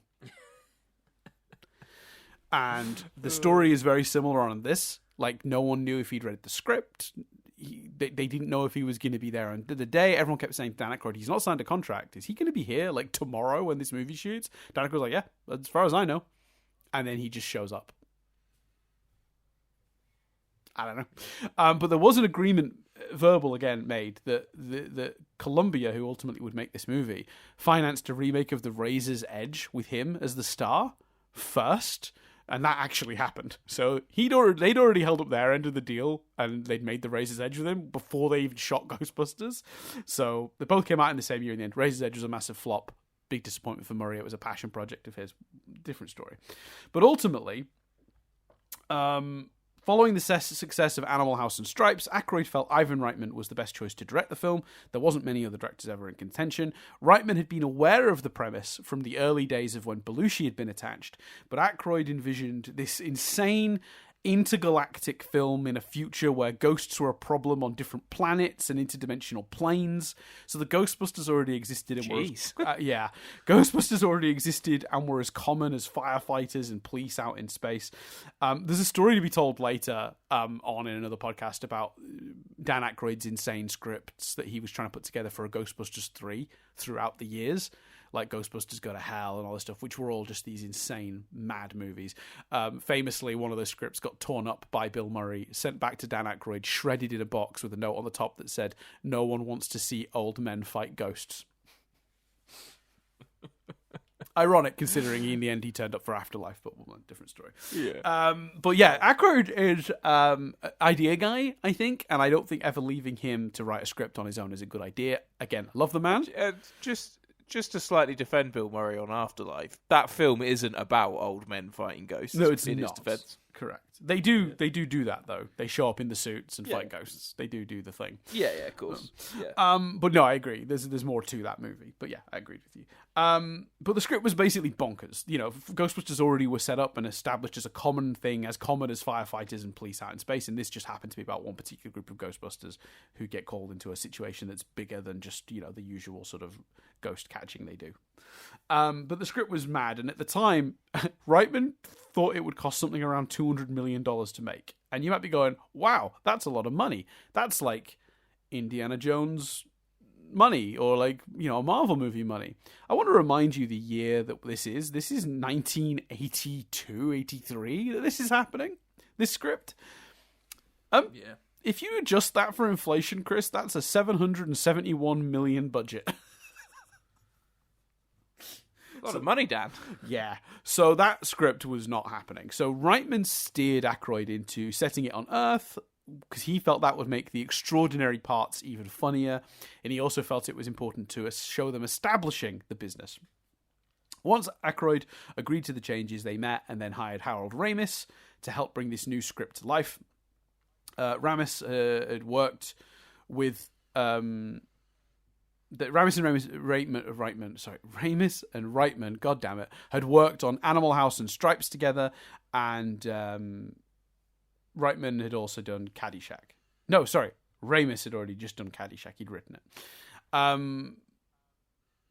So this was a bit of a hard sell for studios, but thankfully Frank Price of Columbia Pictures thought the idea was funny. His only concern was that it would cost a lot due to the cast and the special effects. Different figures have been bandied about over the years, but the best information we have from interviews conducted for the movies that made us is that apparently they said they could do it for $25 to $30 million.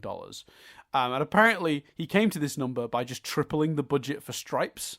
That's what Reitman did. He just went, Stripes cost 10, this will cost 30. Columbia Pictures agreed. They thought the movie would make more than that and agreed to do it. The only condition was that the movie had to come out in June 1984. Now, this left them 13 months to complete the film with no script and no production in sight. So they had a very short amount of time to make this movie, considering it's a big, effects movie. In 2016, a piece for The Hollywood Reporter, Reitman said, the hardest part of writing was figuring out what's really going on, what's the bad guy doing, who is the bad guy, how do these ghosts manifest themselves. The biggest leap for me was the concept of the Marshmallow Man, which we took from Aykroyd's original treatment. It was one of the many elaborate creatures in his treatment, but there was something special about it that tickled me. So Dan Aykroyd has described the Stay Puft as a cross between the Michelin Man and the Pillsbury Doughboy. He wanted to create like a fictional brand mascot that would look like one of those mascots everyone grew up with. And it totally does. It's brilliantly designed. But yeah, it's fantastic. I love that it basically, from what I can tell, it's the last thing left over from his original script, other than the concept of catching ghosts. And I love that, like, Reitman was like, the one thing we've got to figure out is how that's going to make sense. And I just want to compliment them on the conclusion and the way they figured that out. The idea of Zool's like, you're going to fight, or Gozer is like, you're going to fight, you know, the next thing you think of. And he can't help but imagine the Stay Puft Marshmallow Man. That's very funny. It's a great idea. And it does sort of explain the Stay Puft Marshmallow Man's existence. Because otherwise, how do you explain the big ghost taking the form of, you know, something so bizarre? Anyway, it's a very inventive visual. So the three men began working on a script at Aykroyd's home in Martha's Vineyard in Massachusetts with their families. They were there for a month, but they did a 2-week intensive writing session in the basement. They left Massachusetts in the middle of July in 1983 with a complete draft. But after more refinement, they had a final draft by August. So Murray then finished filming Razor's Edge and flew out to New York to meet Harold and Ramis and offered little input on the script or his character. He just verbally was like, yep, I'll still do the film. And left. And no one saw him again from that day until day one of shooting. And the word was he was in France, and no one knew whether he'd fly back in time.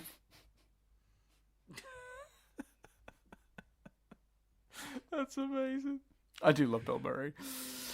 As the studio were a little bit nervous at Bill Murray, you know, not having an actual contract because he's Bill Murray, they did start considering other actors for the role, including Michael Keaton, Chevy Chase, Tom Hanks, Robin Williams, Steve Guttenberg, the Goot himself, and Richard Pryor.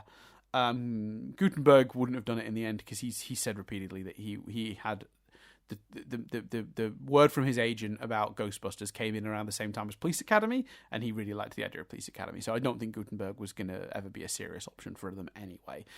To be fair to Gutenberg, whilst Ghostbusters obviously became the bigger and more iconic film, there were like 6 Police Academy movies, right. And I'm pretty sure Gutenberg was in them all. So yeah, he was in a lot. Do you know what I mean?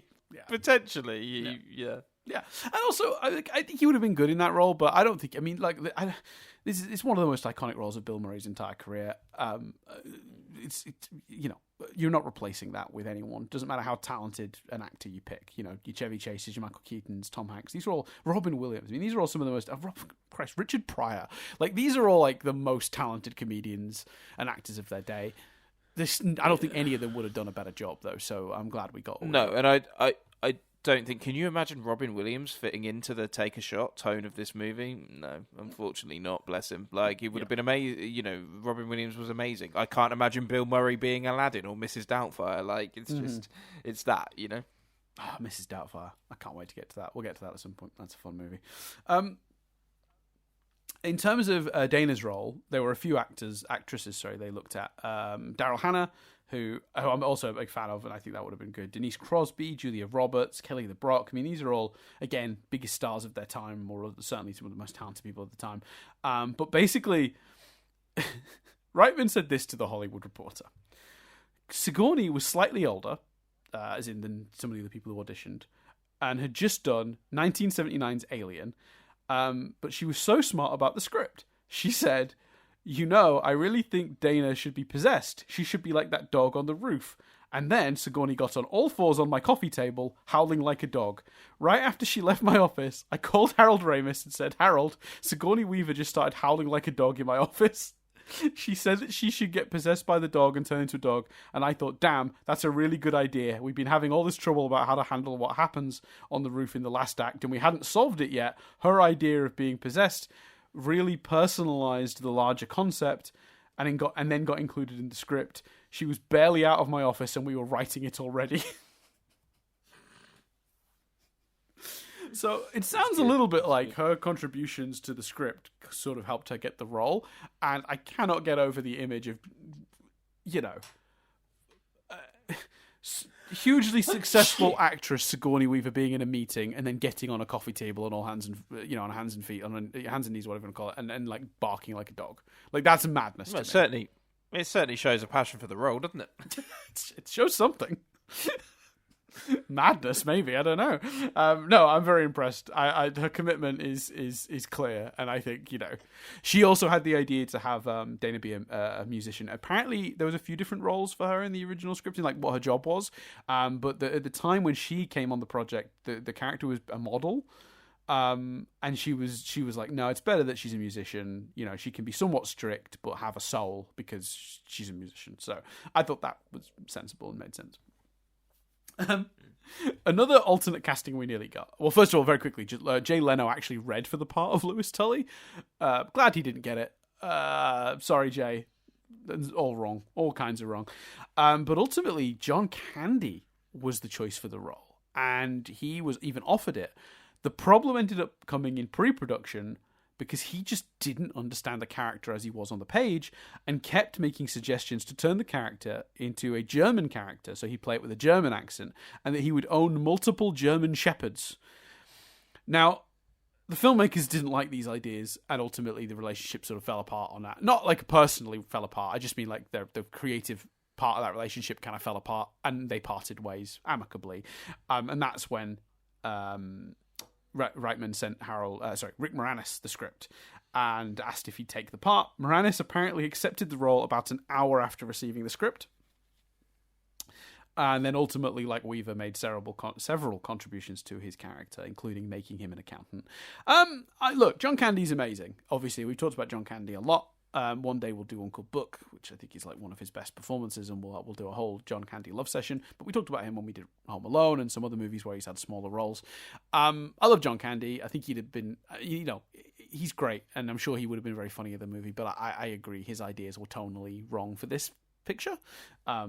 Bit more screwball comedy than this movie ended up being, in my opinion. This movie was a bit more grounded, a bit more subtle than German guy with a funny accent with two German shepherds. Just if I'm being honest. I don't know. How you feel about that, Chris? You think that's a good idea? Yeah, it's the same as Robin Williams. Like, absolute legend, but I don't think they fit into this film. No. And based on what he said as well, it's like it doesn't seem right. Yeah. And also, we are, just because we talked about a lot of names there, just to double check, we are at the moment specifically talking about John Candy, aren't we? Or are we talking about Chevy Chase? No, John Candy. John Candy, yeah. Absolute legend. Sorry, I was just clarifying because I said that and then I went, wait, we're not talking about Chevy Chase, are we?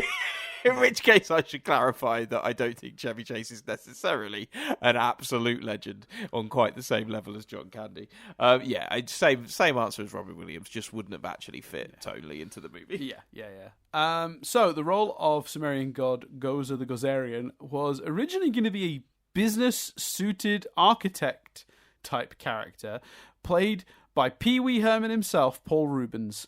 Now, that's funny to me, but all kinds of wrong.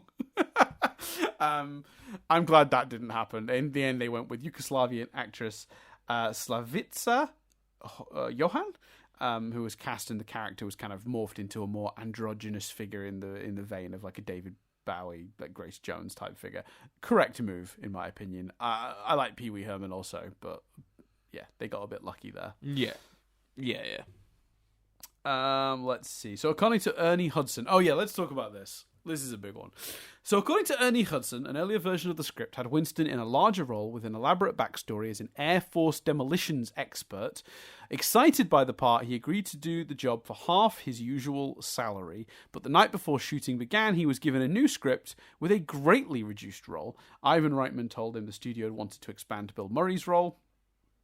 In a 2015 article for Entertainment Weekly, Hudson wrote, "I love the character and he's got some great lines, but I felt like the guy was just kind of there. I love the movie. I love the guys. I'm thankful for Ivan for casting me, and I'm very thankful and appreciative of the fans of Winston's character, but it's always been a very frustrating kind of love-hate thing, I guess." Now, there is a popular theory about this, because he was told two things at the time. One was that the studio had wanted to expand Bill Murray's role because he's Bill Murray. And 2, he was told, according to an interview on what's the show, the Movies That Made Us, he was told that it wasn't personal. That's the 2 bits of information Ernie Hudson receives about why his role has been massively reduced. But if you'll remember, Chris, Eddie Murphy was an original Dan Aykroyd plan to be in this movie. It was going to be Belushi, Aykroyd, Murphy, all Saturday Night Live alumni. There is no evidence of this because no one talks about it, including Murphy. But the popular theory is that the role was going to be Eddie Murphy's, but he chose in the end to do Beverly Hills Cop instead, and that then his lines were moved to Bill Murray's character, and the elements of his character from the first act of the script got moved to Bill Murray's character, and they greatly reduced the Winston role.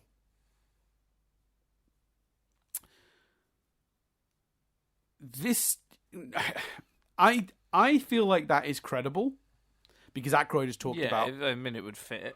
Yeah, Aykroyd has spoken multiple times about Eddie Murphy being the original plan for this movie. But that obviously, the counter argument is, obviously, that's the big space interdimensional ghost-busting version of the movie, right? So, Murphy's never confirmed that he was ever on the hook for it. He's never really said he dropped out. It's just, I think that is a pretty solid explanation, in my opinion.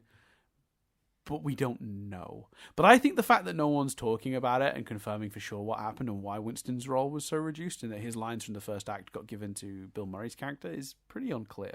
And I will say, a little criticism for the Movies That Made Us. They get a bit confused because a lot of the lines that were Winston's in the version of the script Ernie Hudson signed on for got given to Bill Murray. They're saying Bill Murray got cast in the Eddie Murphy role. But that's not correct. Bill Murray got the John Belushi role, as has been confirmed multiple times by people involved. But the lines that Winston, the character, was going to have in a later draft of this script, when it was redone as, proper Ghostbusters as we know it, not the intergalactic version, they ended up getting given to Bill Murray's character. So it's not that Winston or Eddie Murphy's character became Bill Murray's character. It's more that, John Belushi's character was given to Bill Murray, and then when they reduced the Winston role, his lines got shuffled over. And the Movies That Made Us actually physically say that the dialogue was that the character that Eddie Murphy was going to play became Bill Murray's character, and that is not correct. So just a slight criticism. I had to double, triple check it, but they're the only source that ever claimed that, and it's incorrect from what I can tell. So yeah, I don't have the answer to the mystery, but I feel bad for Ernie Hudson, truthfully. Yeah, even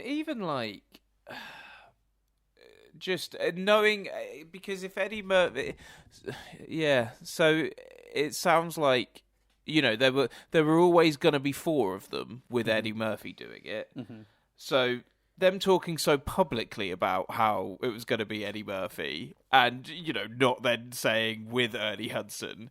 How is Ernie Hudson not meant to feel like the second choice for the role, even if the parts were different and the evolution was different and all of that sort of stuff? I feel bad for Ernie Hudson as well. Absolutely. Yeah, and it's interesting as well because I think they've always got those degrees of separation, because I think what they would claim, I think if they were trying to scoot over that, they would go, no, Eddie Murphy was like Dan Aykroyd's early dream, the initial thinking of the cast back in the days when he was a space movie with different dimensional planes and Belushi. That's what I think they would argue. Eddie Murphy was never a serious consideration once we shifted it to a more grounded Earth movie. The reason I doubt that as an explanation, personally, and again, we don't know, we're in the land of speculation rather than the land of truth right now, but the reason I doubt that is because Ernie Hudson was given a script where Winston had a much bigger role. And Ernie Hudson came on way after intergalactic John Belushi version of the movie. Way after. This is definitely after Reitman and Ramis are involved. So I find that defense, not likely. Personally. So yeah, we don't know. We simply do not know. I do feel bad for him. It was probably so messy and so long ago that I'm not sure there's anyone that knows. You know what I mean? Yeah, right. Yeah, but I bet if you could interview everyone and they were all being 100% honest. I mean, the actual person that could probably clear this up is Murphy. Like, if I had Eddie Murphy in an interview, I'd be like, "So, how far did Ghostbusters get for you? Like, how close were you? Your name came up. It's come up a couple of times in relation to that movie." Because if he says, "Oh, no one talked to me at any point," or it was briefly mentioned by Aykroyd a million years ago, like Belushi days, and I never heard about it after, then I buy that the studio just wanted to increase Murray's role, right? And it was just script changes where they adjusted it and made Winston a sort of smaller part. If Eddie Murphy says the answer, "Oh yeah, at one point my agents were talking and we nearly did it, but I chose Beverly Hills Cop," then it's the other thing. That's the answer, really. But Murphy has been very quiet about it. But yeah, it's a shame. I don't know. I like Eddie Murphy. He would have been good in the movie, but I don't think I would take Eddie Murphy over Ernie Hudson, truthfully. No, I wouldn't. No, I think he's a deeply charming man, and I'm glad he's in the movie. Because I kind of like his whole character's vibe of being the non-science one too. Like, there's a few scenes where he's just like, he does the non-stereotypical version of the English please, where it's like they say something and he's like, "And what does that mean?" Like, he's like asking the questions that you want that the audience might be asking, and there's always room for that. But also, you need that character should be in the script earlier when we're really just establishing all this stuff to be like, what do you mean? He should be in the movie sooner if that's what his purpose is. But anyway, very quickly, let's talk about the casting of Egon before we get into the main production bits. So Christopher Walken, John Lithgow, as we've just discovered, will be Dumbledore himself. We're recording this in the past, listeners. We're back in February, so we've just found out John Lithgow is going to be Dumbledore. But yeah, John Lithgow, Christopher Lloyd, Jeff Goldblum, and again Michael Keaton, who was also considered for Venkman. But Michael Keaton and Christopher Walken and all those guys, they were all considered for Egon. But in the end, Harold Ramis, who was only intended to write the film, asked to play Egon, after he felt maybe he was best suited to the role after all. And he was always he was a performer writer, so he was always very talented, and he felt like he understood the character, and everyone kind of just immediately agreed. So the other actors in the end, I don't think ever entered serious discussions, even if they were considered. I don't think there's anyone in that list I would rather see.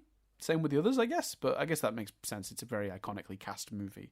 But was there anyone in that list that stuck out to you as being a potential option? No, but I think, like you say, it's how iconic the existing actors are and how good they are. Mm-hmm. Like, do you know what I mean? So no, I think this is the first time ever where it's like, nah, no portal gun. We'll just stick with what we got. Yeah, not even out of curiosity. Yes. If there's any new listeners wondering what Chris means by portal gun, we often refer to the Rick and Morty portal gun as like, if I could use a portal gun to go to an alternate dimension where this casting happened, I would, because I'd be interested in seeing it. No portal gun today. Not needed. I'm happy with this movie. We're in the right timeline when it comes to this movie. So the title was a legal issue because there was a 1970s children's show called The Ghostbusters, 3 words, owned by Universal Studios. Well, actually, it was Filmation, but Universal Studios owned Filmation, and it was a show. I don't know what it was about. It's 2 guys and a guy in a gorilla suit. I don't know what the fuck it is. It's nothing to do with the Ghostbusters, as in this premise. It just happens to share a title.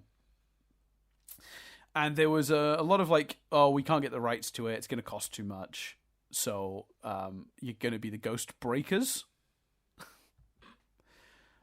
And they were like, well, not really. We don't want to do that. And they're like, I'll tell you what we'll do then. We don't have the rights yet, and we're not sure we'll be able to secure them at a price we're willing to. Oh, it should be clarified, by the way, a really weird thing happened during this production. Columbia Pictures was bought by Coke. Like Coca-Cola.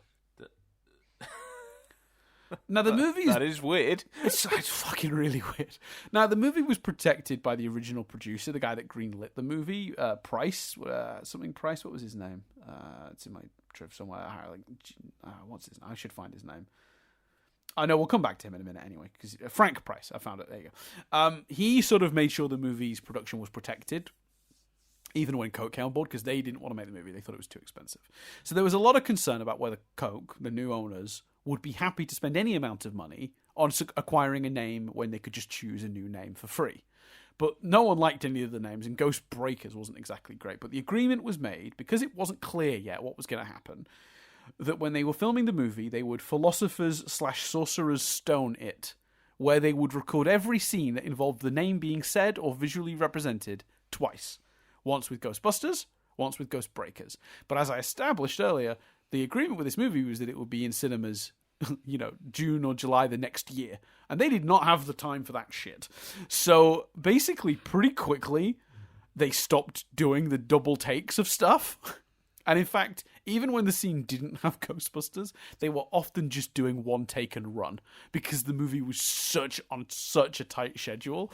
Like, even forgetting the name stuff, they were like, no, one take, get out. They didn't even have time to do multiple takes when they wanted to, let alone to do a title they didn't like.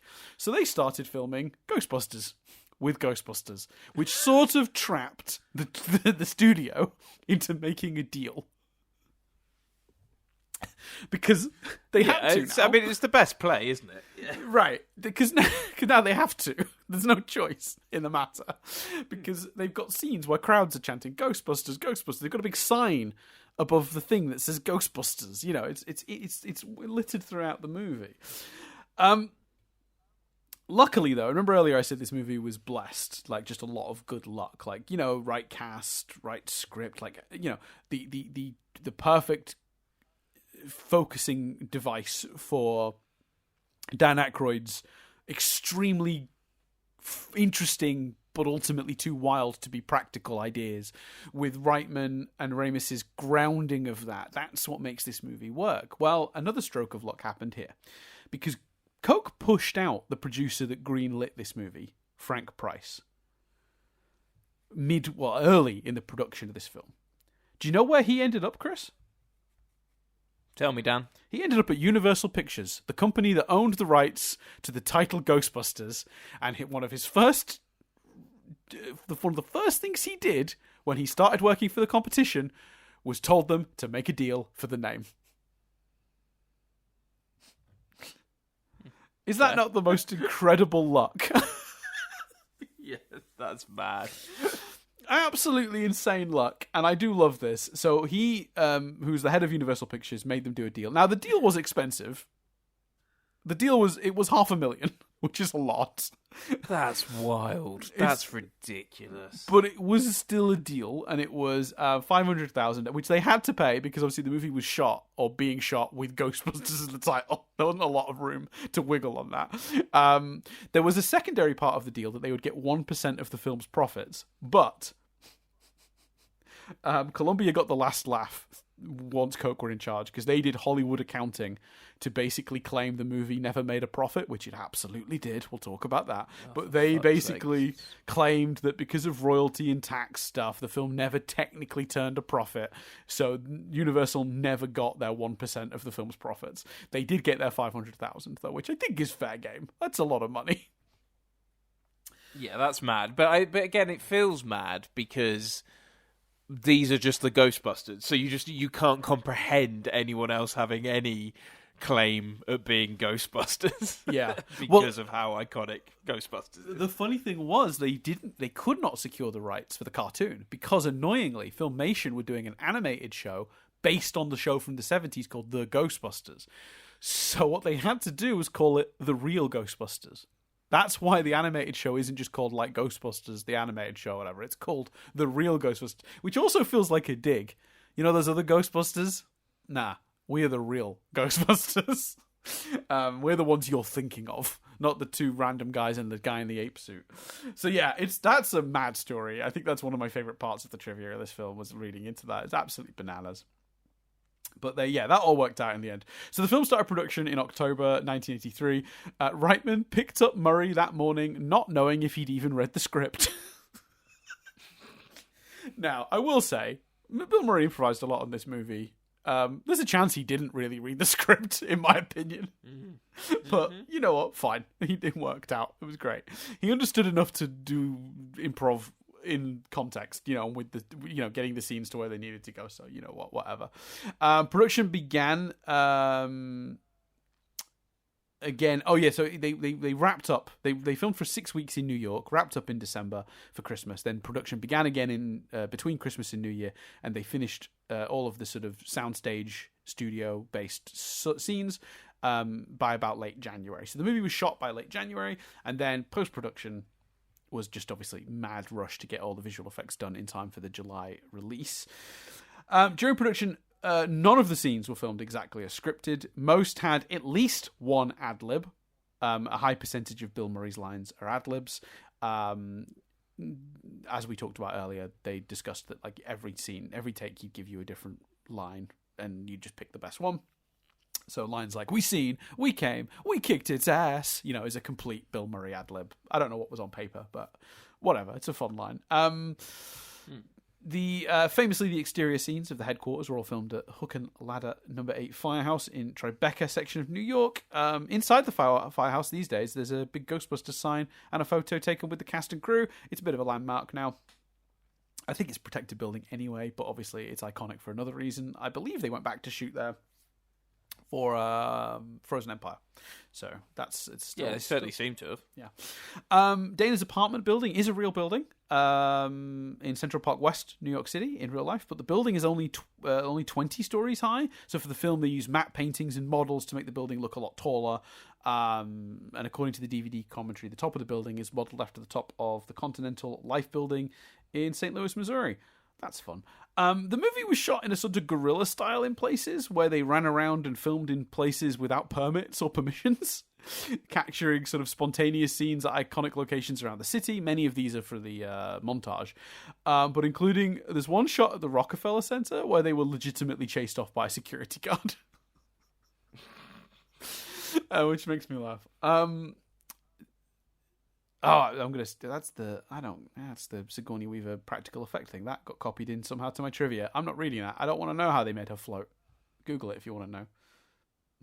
I don't want to know. Yeah, you heard. Let me have some wonder in my life. Let me have just a little bit of mystery. The proton packs were super heavy, and pretty much everyone was complaining that the whole way through the movie. None of the actors enjoyed wearing the packs, but Ivan Reitman said that Harold Ramis complained the least, and he wouldn't confirm which actor complained the most. However, he did strongly imply it was Bill Murray. Well, yeah, which I think would be everyone's guess. Yeah, also based on the fact that at the end of the movie, when they all get covered in shaving cream, one actor seems to be a lot less covered in shaving cream than the others. Don't know if you noticed that, Chris. Noticeably less. Yeah, noticeably less. Yeah. Just a little bit on his head and a bit on the back of his backpack. It's fine.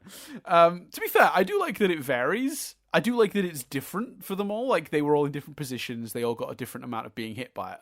But, I mean, it should be a little bit more even because everyone else is really covered. But anyway. The jail scene was filmed in a prison reported to be haunted. The dailies had scratches all over them with no apparent physical cause.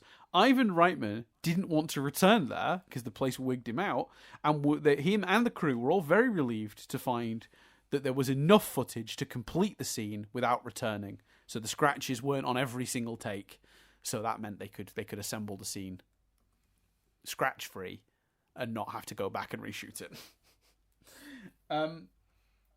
This one blows my mind. The Stay Puft Marshmallow Man suit that is worn by a guy costs. Well, there were 3 of them they made. They cost $20,000 each. That's a lot of money. Jesus. So $60,000. Although, actually, to be fair, $60,000 spent on the Stay Puft Marshmallow Man costume. Big part of the movie. Big part of practical effect. They did pay $500,000 for the name, so I guess maybe in context. Well, yeah, that's true. This is a good one. So in 2010, William Atherton recalled to the AV Club that the shaving cream had been used for the melted marshmallow, but it was still obviously quite heavy. They basically, he says, we had an 8th grade science test. I went under the bag and I asked, how much shaving cream is there? And they said, not that much. And I said, well, how much does it weigh? And they said, it's about 75 pounds but it's shaving cream. He says, well, you know that whole thing about 75 pounds of feathers and 75 pounds of lead? It's the same thing. So can we figure out what's going to happen when you drop this? So they put some poor stunt guy underneath to show the sissy actor, okay, nothing's going to happen. So they unleashed it, and it absolutely flattened him. So they took out half of the shaving cream, and then I went in and got slimed. Now, I went back after reading that trivia and watched his character get slimed. And it is an extraordinary amount of shaving cream they dump on him. And I know he's the villain of the movie, and it's supposed to be a satisfying moment.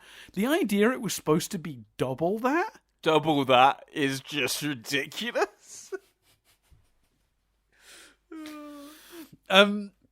Yeah, thankfully no major injuries from that. Although I will add that the methanol shaving cream did result in at least one case of someone having an allergic reaction to it. They were okay, but obviously you can't predict people. Not everyone knows that they have a reaction to stuff like that. Who might know that they're allergic to that kind of shaving cream? You know, you can't.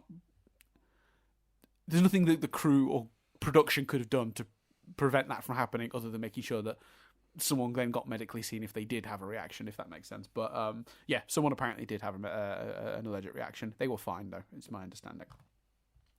But yeah, I still can't get over how smart that William Atherton was to be like, is this safe? Because it feels to me like if he hadn't said anything, he would have been flattened. And I don't know if he'd have taken it quite as well as the stuntman. Yeah, that's ridiculous. Reitman says that the audience, they were concerned the audience wouldn't buy a giant marshmallow man or the fact that Ghostbusters survived the explosion. But actually, the thing most audiences seemed to have a problem with was how little of the Marshmallow Man material was on the Venkman character. He did confirm that having not much on him was Murray's idea. On the other hand, Dan Aykroyd loved the shaving cream and kept asking for more to be applied. He does. As equally noticeable is that he is absolutely covered. And I've got to commend Aykroyd here for just thinking that was funny and like being like, yeah, I'll be a bit uncomfortable, but that's really funny. Put more on.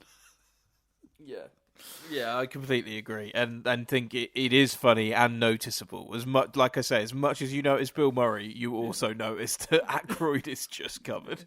Yeah. The schedule for getting this movie into theatres by its 1984 release date. I know you said 2084. That would have been a big jump to the future.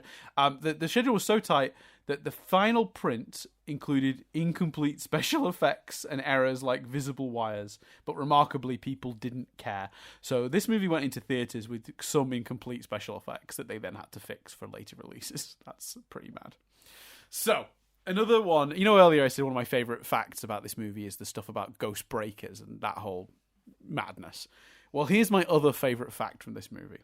The Slimer design took 6 months and cost approximately $300,000 to complete. Presumably that includes making the puppet. After struggling to complete the design due to executive interference, the guy that did it was asked the night before it was due to make it look like John Belushi's character from Animal House as a tribute to the actor. Now, the designer had been working on this for, as I mentioned, 6 months, and it was due the next morning. So what he did, and I think very geniusly, was hand it in exactly as it was, and everyone complimented him on how well he captured Belushi's appearance anyway. Wow, fair play to the bloke. Looks just like him. Incredible. Yeah, that's insane. I do love that story. He's interviewed in the Movies That Makes Us. He tells that story, and I was glad because I'd heard that story a few times, and I saw it in the trivia, and I was like, how do I verify this? And I ultimately was glad that I watched, because I was going to tell that story regardless because I do like it, but I was less sure of its validity. But it comes from the horse's mouth if you watch the Movies That Made Us episode on this subject. So that was handy.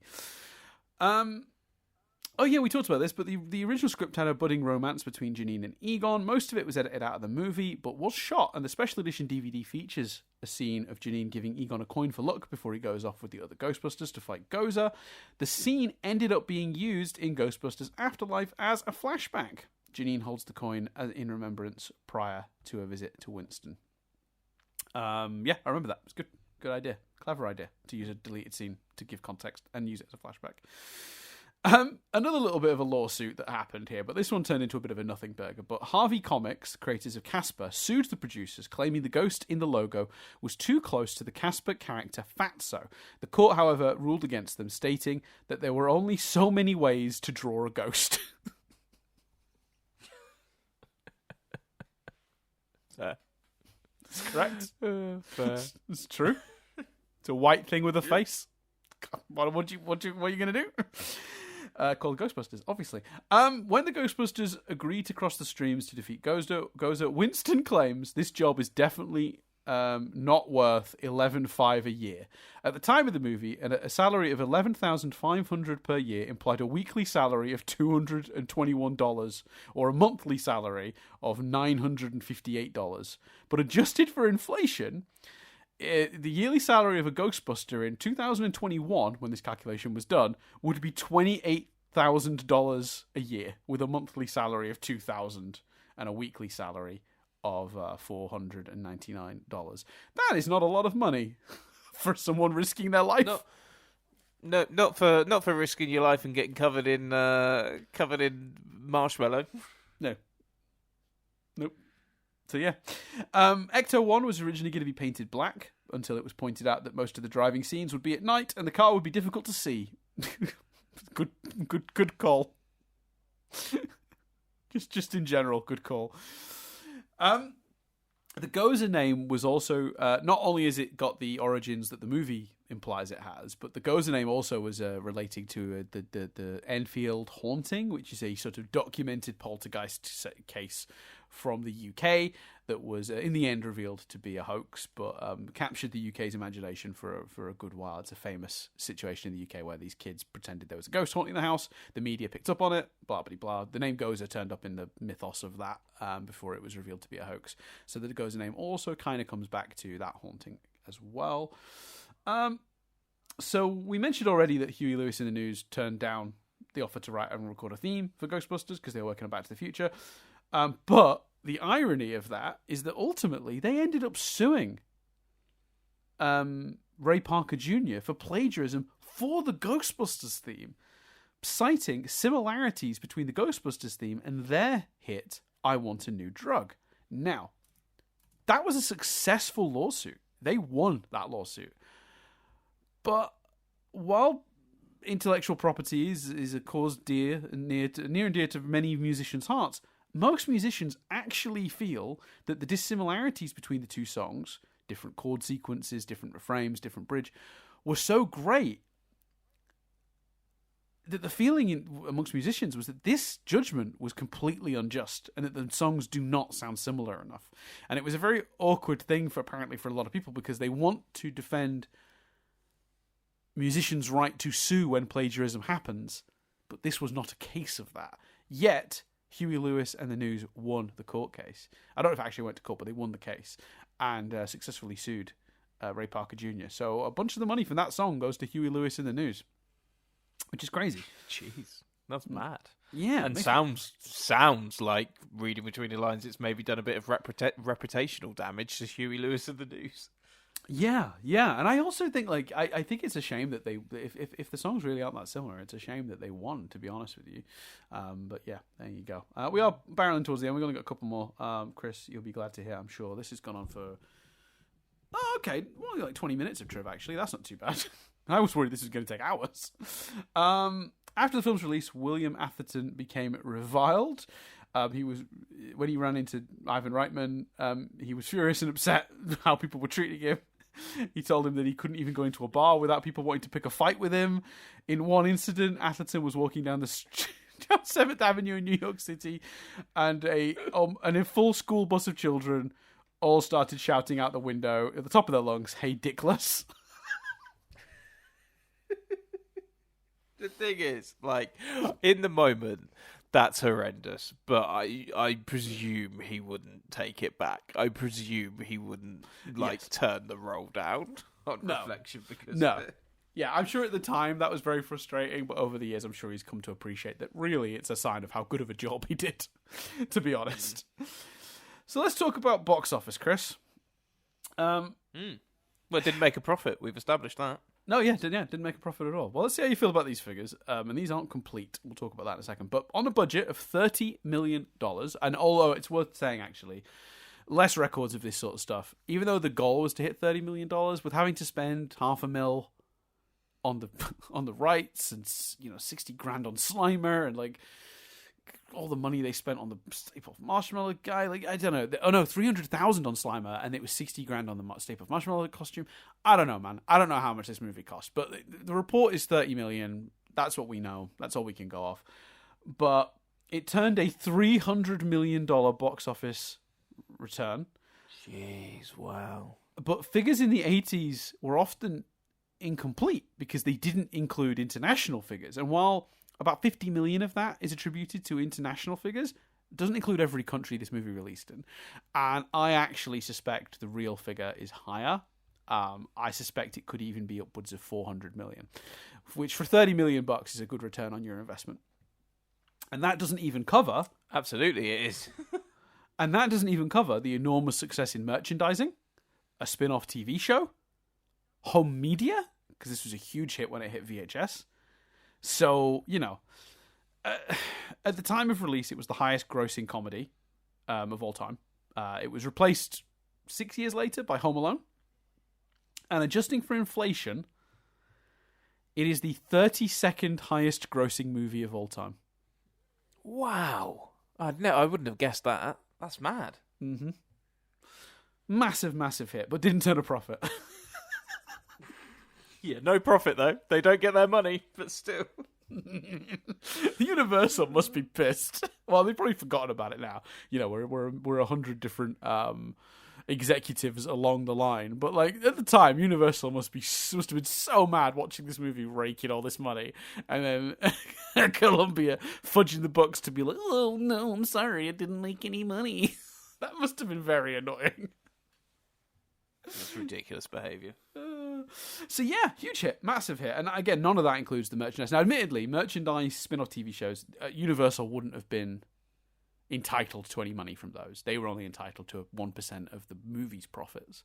So obviously, you know, they wouldn't have been entitled to the external success anyway. But still, the movie clearly made a lot of fucking money. Even if we're pretending that 300 million or 296 is the exact figure, is the ceiling, and that the international markets it was released in, it just got zero, where it has is reported, that's still profit. That's obvious, very clear profit. I cannot imagine the lies they had to tell to make that look like an unprofitable film.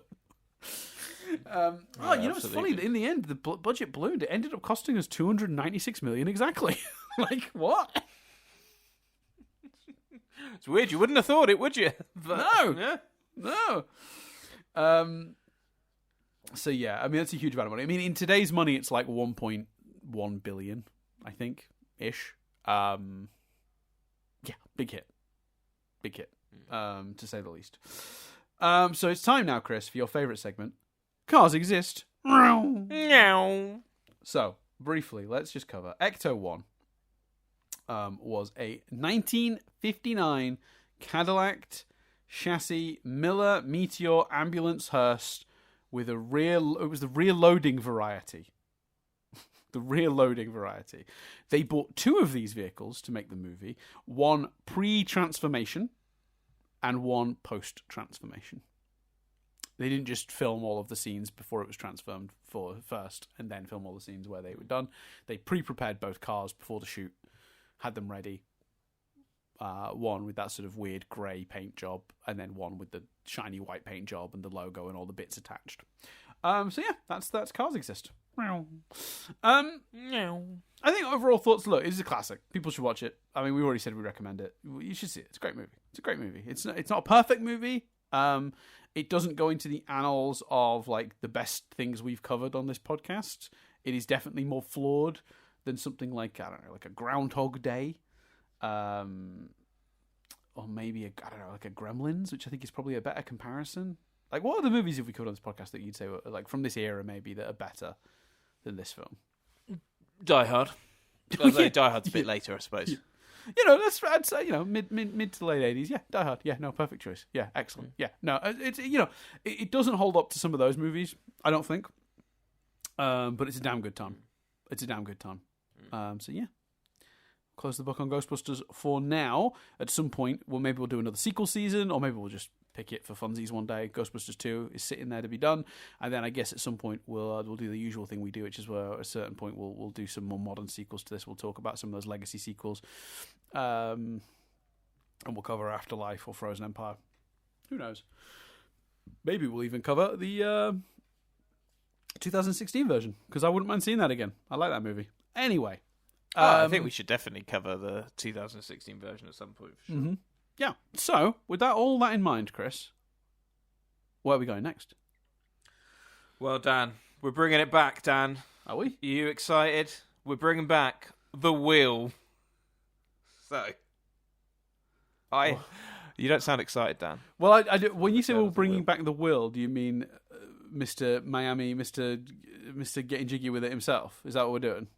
No, I mean the wheel generator. You know the wheel of names where we put a load of movies in. Oh, the wheel! I misheard you. I thought you said the will. Okay. I am excited now. No. Well, I'm also concerned because the other day it sounded like you had a definite pick in mind. Because for just a little peek behind the curtain, there was a brief period of time. It changed in the end, but we were going to do two movies quite close together. And because it takes a while to do the triv, we debated whether Chris would tell me his choice in advance. So I assumed that meant you had a firm choice. Were you going to do the wheel then in that scenario? No, I didn't have a film. I didn't have a choice. I would have just chosen one there and then, had that been the case.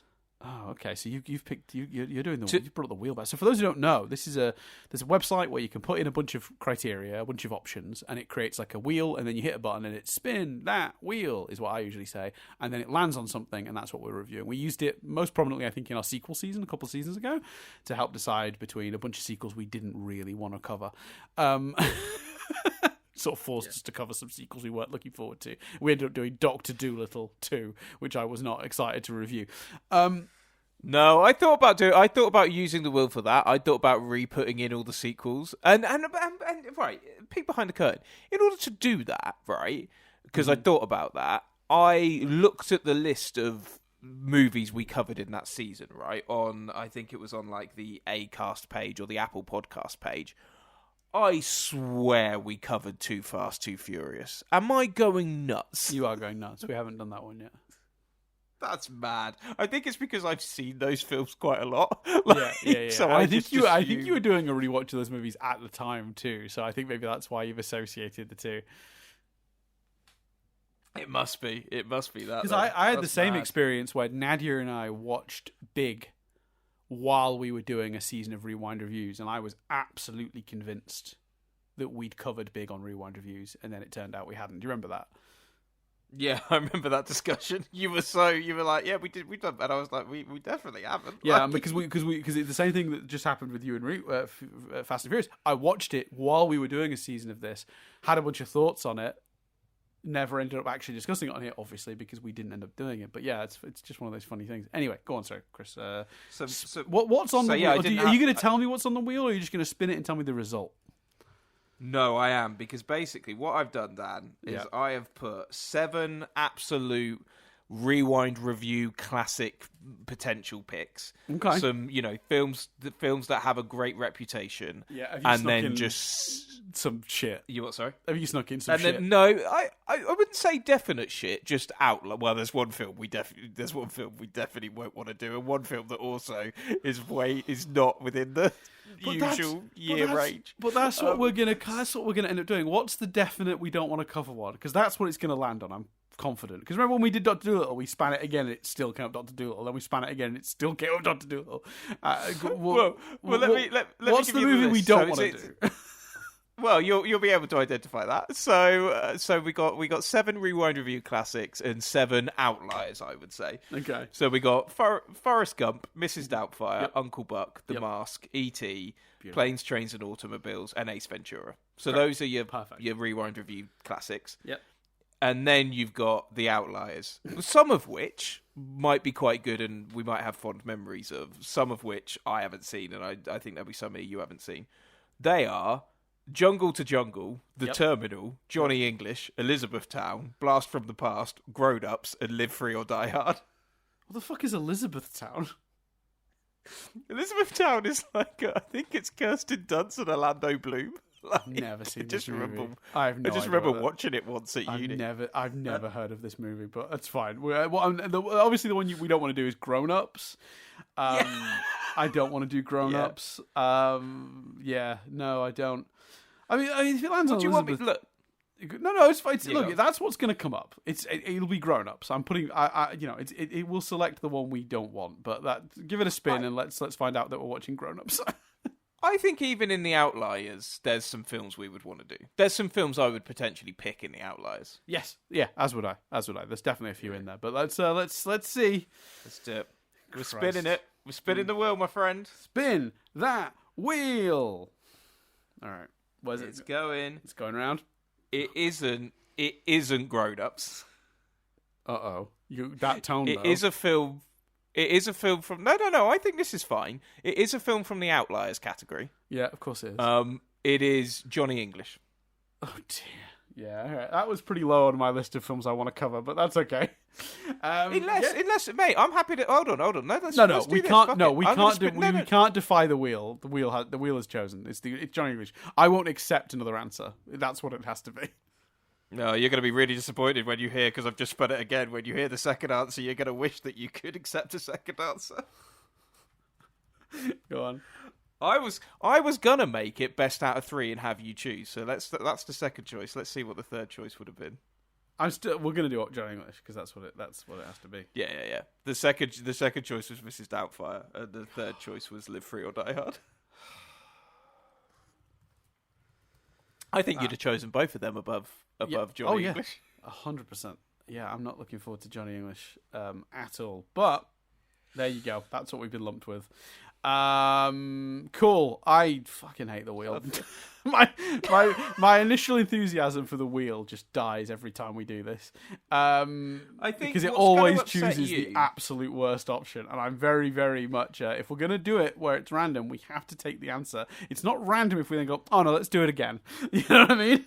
The problem is originally, and this is going to upset you as well. Originally, I didn't have at that point Ace Ventura. I added Ace Ventura so that I could add Live Free or Die Hard. Originally, the wheel was just going to be the 6 absolute bangers. Rewind review classics. There has to be at least some tension. You've got to at least add one movie we don't want to do, because otherwise, what's the point in the wheel? Exactly. You know? That's why I then went in and added that. But at one point, I was going to do sequel roulette. At one point, Dan, I was going to do Tom Hanks roulette, where I just put like 10 Tom Hanks movies in there. But a lot of the big Tom Hanks movies that you would be like, why isn't that in there? I haven't actually seen. So like Splash, I love Splash, Turner and Hooch, Joe and the Volcano. Oh. Yeah, I haven't seen that either. Love me some Joe. I watched Joe and the Volcano the first time with chickenpox, and I was absolutely delirious, and I thought it was the greatest movie I've ever seen. I have no idea if it's any good. I've not seen it since, I don't think, or if I have, it was so long ago that I've forgotten. But I have such distinct memories of just being on the couch, riddled with chickenpox. I was like 6 or 7, miserable, and putting on Joe and the Volcano. Well, it was on TV, I think, but yeah, that's very funny. I nearly, but then we talked about it, and I was like, oh, I'm pretty sure that's probably also potentially a bad movie. The only 2 choices before I was like, oh, I'll just do The Will, because I couldn't decide, was I contemplated Forrest Gump, but also, that isn't the movie I was just talking about. I also contemplated, because I when looking for a movie, discovered it came out in exactly the same year. I nearly picked Police Academy as well. Right, yeah. But then, Police Academy, I will be curious to do at some point. We haven't covered that yet, and I would be interested. Police Academy, I don't think Americans probably realise how much Police Academy was on in our childhood on TV. Ridiculous. And because there were so many of them, like it was just like every... Yeah, it was like every fucking... Like, yeah, just every fucking channel had one of those movies on at some point, it seems. Yeah. It felt like if you wanted on any given week, you could just watch all of the Police Academy movies through TV because they were on loop so much. Exactly. But that's not what we're doing. We're doing Johnny English. But although, I will say, you know how earlier I said, like, you know, Ghostbusters 2 was the one that got replayed into the ground. Beverly Hills Cop 3 was the one that got played into the ground.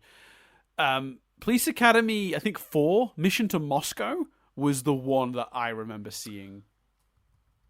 So that was actually the final one, I think, that from what I looked at earlier. So you know what, that makes sense actually, because that is the pattern. Because the second one of Ghostbusters was the most recent of the Ghostbusters movies at the time. Beverly Hills Cop 3 was the most recent of the Beverly Hills Cops at the time, and Mission to Moscow will have been the same, right? Yeah. So it was the 7th. There were 7 movies. Yeah. So I thought it was the 4th. Oh, Christ, man, there are too many of those movies. No. But I remember that one being on TV a lot when I was younger. Some of these names are amazing. So there was Police Academy 2, The First Assignment. Amazing. That's the name for the sequel. Well, yeah, they've come out of the academy and now they're doing their assignment. Yeah. That makes sense. Fair. Police Academy 3, Back in Training. Yes. Police Academy 4, Citizens on Patrol. Yeah. Police Academy 5, Assignment Miami Beach. Yeah. Police Academy 6, City Under Siege. And Police Academy, Mission to Moscow. So Miami Beach has an amazing, I believe, chase across the swamp at the end, where they end up like with like in these like those fan propelled like little boats, you know, the big giant fans. There's a whole chase scene with those that I have fond memories of, and the Citizens on Patrol one I have distinct memories of as well, because that's the one where like the police force are, you know, overworked and outnumbered, so they hire a bunch of people to go through like citizens to go through like minor police training to be just like helping hands, and it's the cast from the other movies training people who aren't equipped to be police officers. And I remember that one being okay, but like it's funny because I don't remember City Under Siege really. I think I remember the opening shots of it being like a dark, broody city and stuff going on, and then Police Academy nonsense happening around it. But like, and I really don't remember the second one that much. But yeah, those movies, man, we'll cover them at some point. I'd forgotten how many of them there were. Though. Christ, 7. Yeah, and a lot of the cast are in most of them, although Steve Guttenberg isn't in 5, 6, or 7. No, Guttenberg leaves. I remember, though, that, like, yeah, a lot of the core guys, the, like, younger guys, they're in it a lot. I don't know if Bobcat Goldthwait lasts through all of them, though. But I think, like, Michael Winslow probably does most, if not all of them.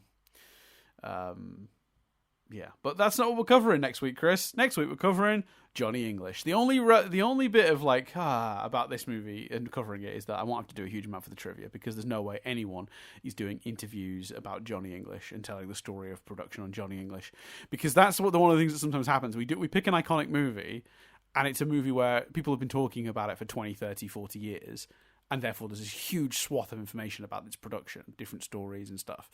But then we do a movie where like it's been a bit sort of forgotten by culture, and therefore no one's interviewing Rowan Atkinson today and being like, tell us about the first Johnny English. They're asking about Mr. Bean, aren't they? You know, so like there's probably very little information about Johnny English in the trivia. Yeah, that would be my assumption. In fact, I'm trying to find an answer to your Bobcat question. Yeah, he was in 2, 3, and 4 by the looks of it. Yeah, but not again. I love Bobcat. Bubba Smith wasn't in Mission to Moscow either. He was only in 6th as well, which surprised me. The one that I remember, I think did most, if not all of them, was Michael Winslow. I feel like Michael Winslow did most of them. Yes, he did. Michael Winslow did Police Academy the series. I love Michael Winslow, but yeah, it's very funny. Yeah, okay, Chris. There are like less than 20 pieces of trivia about Johnny English. There's a slight interesting, because it's a movie, if memory serves, that spun out of a credit card advert. I don't even remember that. Oh yeah, look, here you go. Right. Johnny English's character is based on a cowardly, incompetent spy played by Rowan Atkinson, who first appeared in a series of television commercials for Barclaycard. There you go. Mad. Anyway, we've got to go. But yes, join us next time for Johnny English. My name's Chris Billingham. Very quickly, and hopefully less discussion after choosing the movie about other options we could have chose. Yes. Yeah. Oh, we've not Police Academy out of nowhere. Yeah. What? Do you want to tell us where people can get us, or were we going? We going home? Oh God! At this point, if they don't know, no, it's youtube.com/nothing-but-static-uk or patreon.com/nothing-but-static. If you'd like to, for as little as $1 a month, you can get episodes of this very podcast 1 week ahead of their normal release. So if you want to hear us talk about Johnny English right now, although God knows that's not exactly that's probably the least incentive we've ever had to get people to join the Patreon, unless you just want to hear us suffer. So yeah, if you want to hear that, please head over to Patreon. For as little as $1 a month, you can get access to that and some of the bonus podcasts we've done. And when Analysing Avatar returns, obviously we'll be releasing episodes there early as well. Although that's going to be a whole thing to figure out, because presumably that show will be airing weekly, and that's going to be a challenge. But we'll figure that out at the time. Anyway. Hey, one positive thing to say about Johnny English, Chris, there'll definitely be a Cars exist, right? Because presumably he has some sort of cool spy car. I would have thought so. You're so unhappy. I'm just looking up the runtime for you. It's only 88 minutes as well. There you go. Yeah, look, the benefit of this is it will not impact my life as much as doing Ghostbusters, which cost me 2 days of my life. to give the trivia. Here's another upsetting thing, and you are especially going to be like, why didn't you just? Why ask if you're not even then going to put those movies in the will? But I asked Jess what she thought we should do, and she didn't really have a choice, but she came up with 2 choices, both of which you'd have preferred to Johnny English. The first was the first Angelina Jolie Tomb Raider movie, and the other choice was Sister Act. Yeah, so Sister Act is coming for sure. The Tomb Raider movie, I remember as a kid, like thinking, like, yeah, that's kind of cool, I guess, but it didn't capture what I liked about the games. I don't feel like. But I think it would be interesting to analyse for that reason. It would be interesting to analyse for that reason, and I probably would choose it over Johnny English. But I do think, Sister Act is a banger of a choice. That's a great movie, if my memory serves me correctly, and will probably come up at some point in this podcast, if we, assuming neither of Chris or I get hit by a bus tomorrow.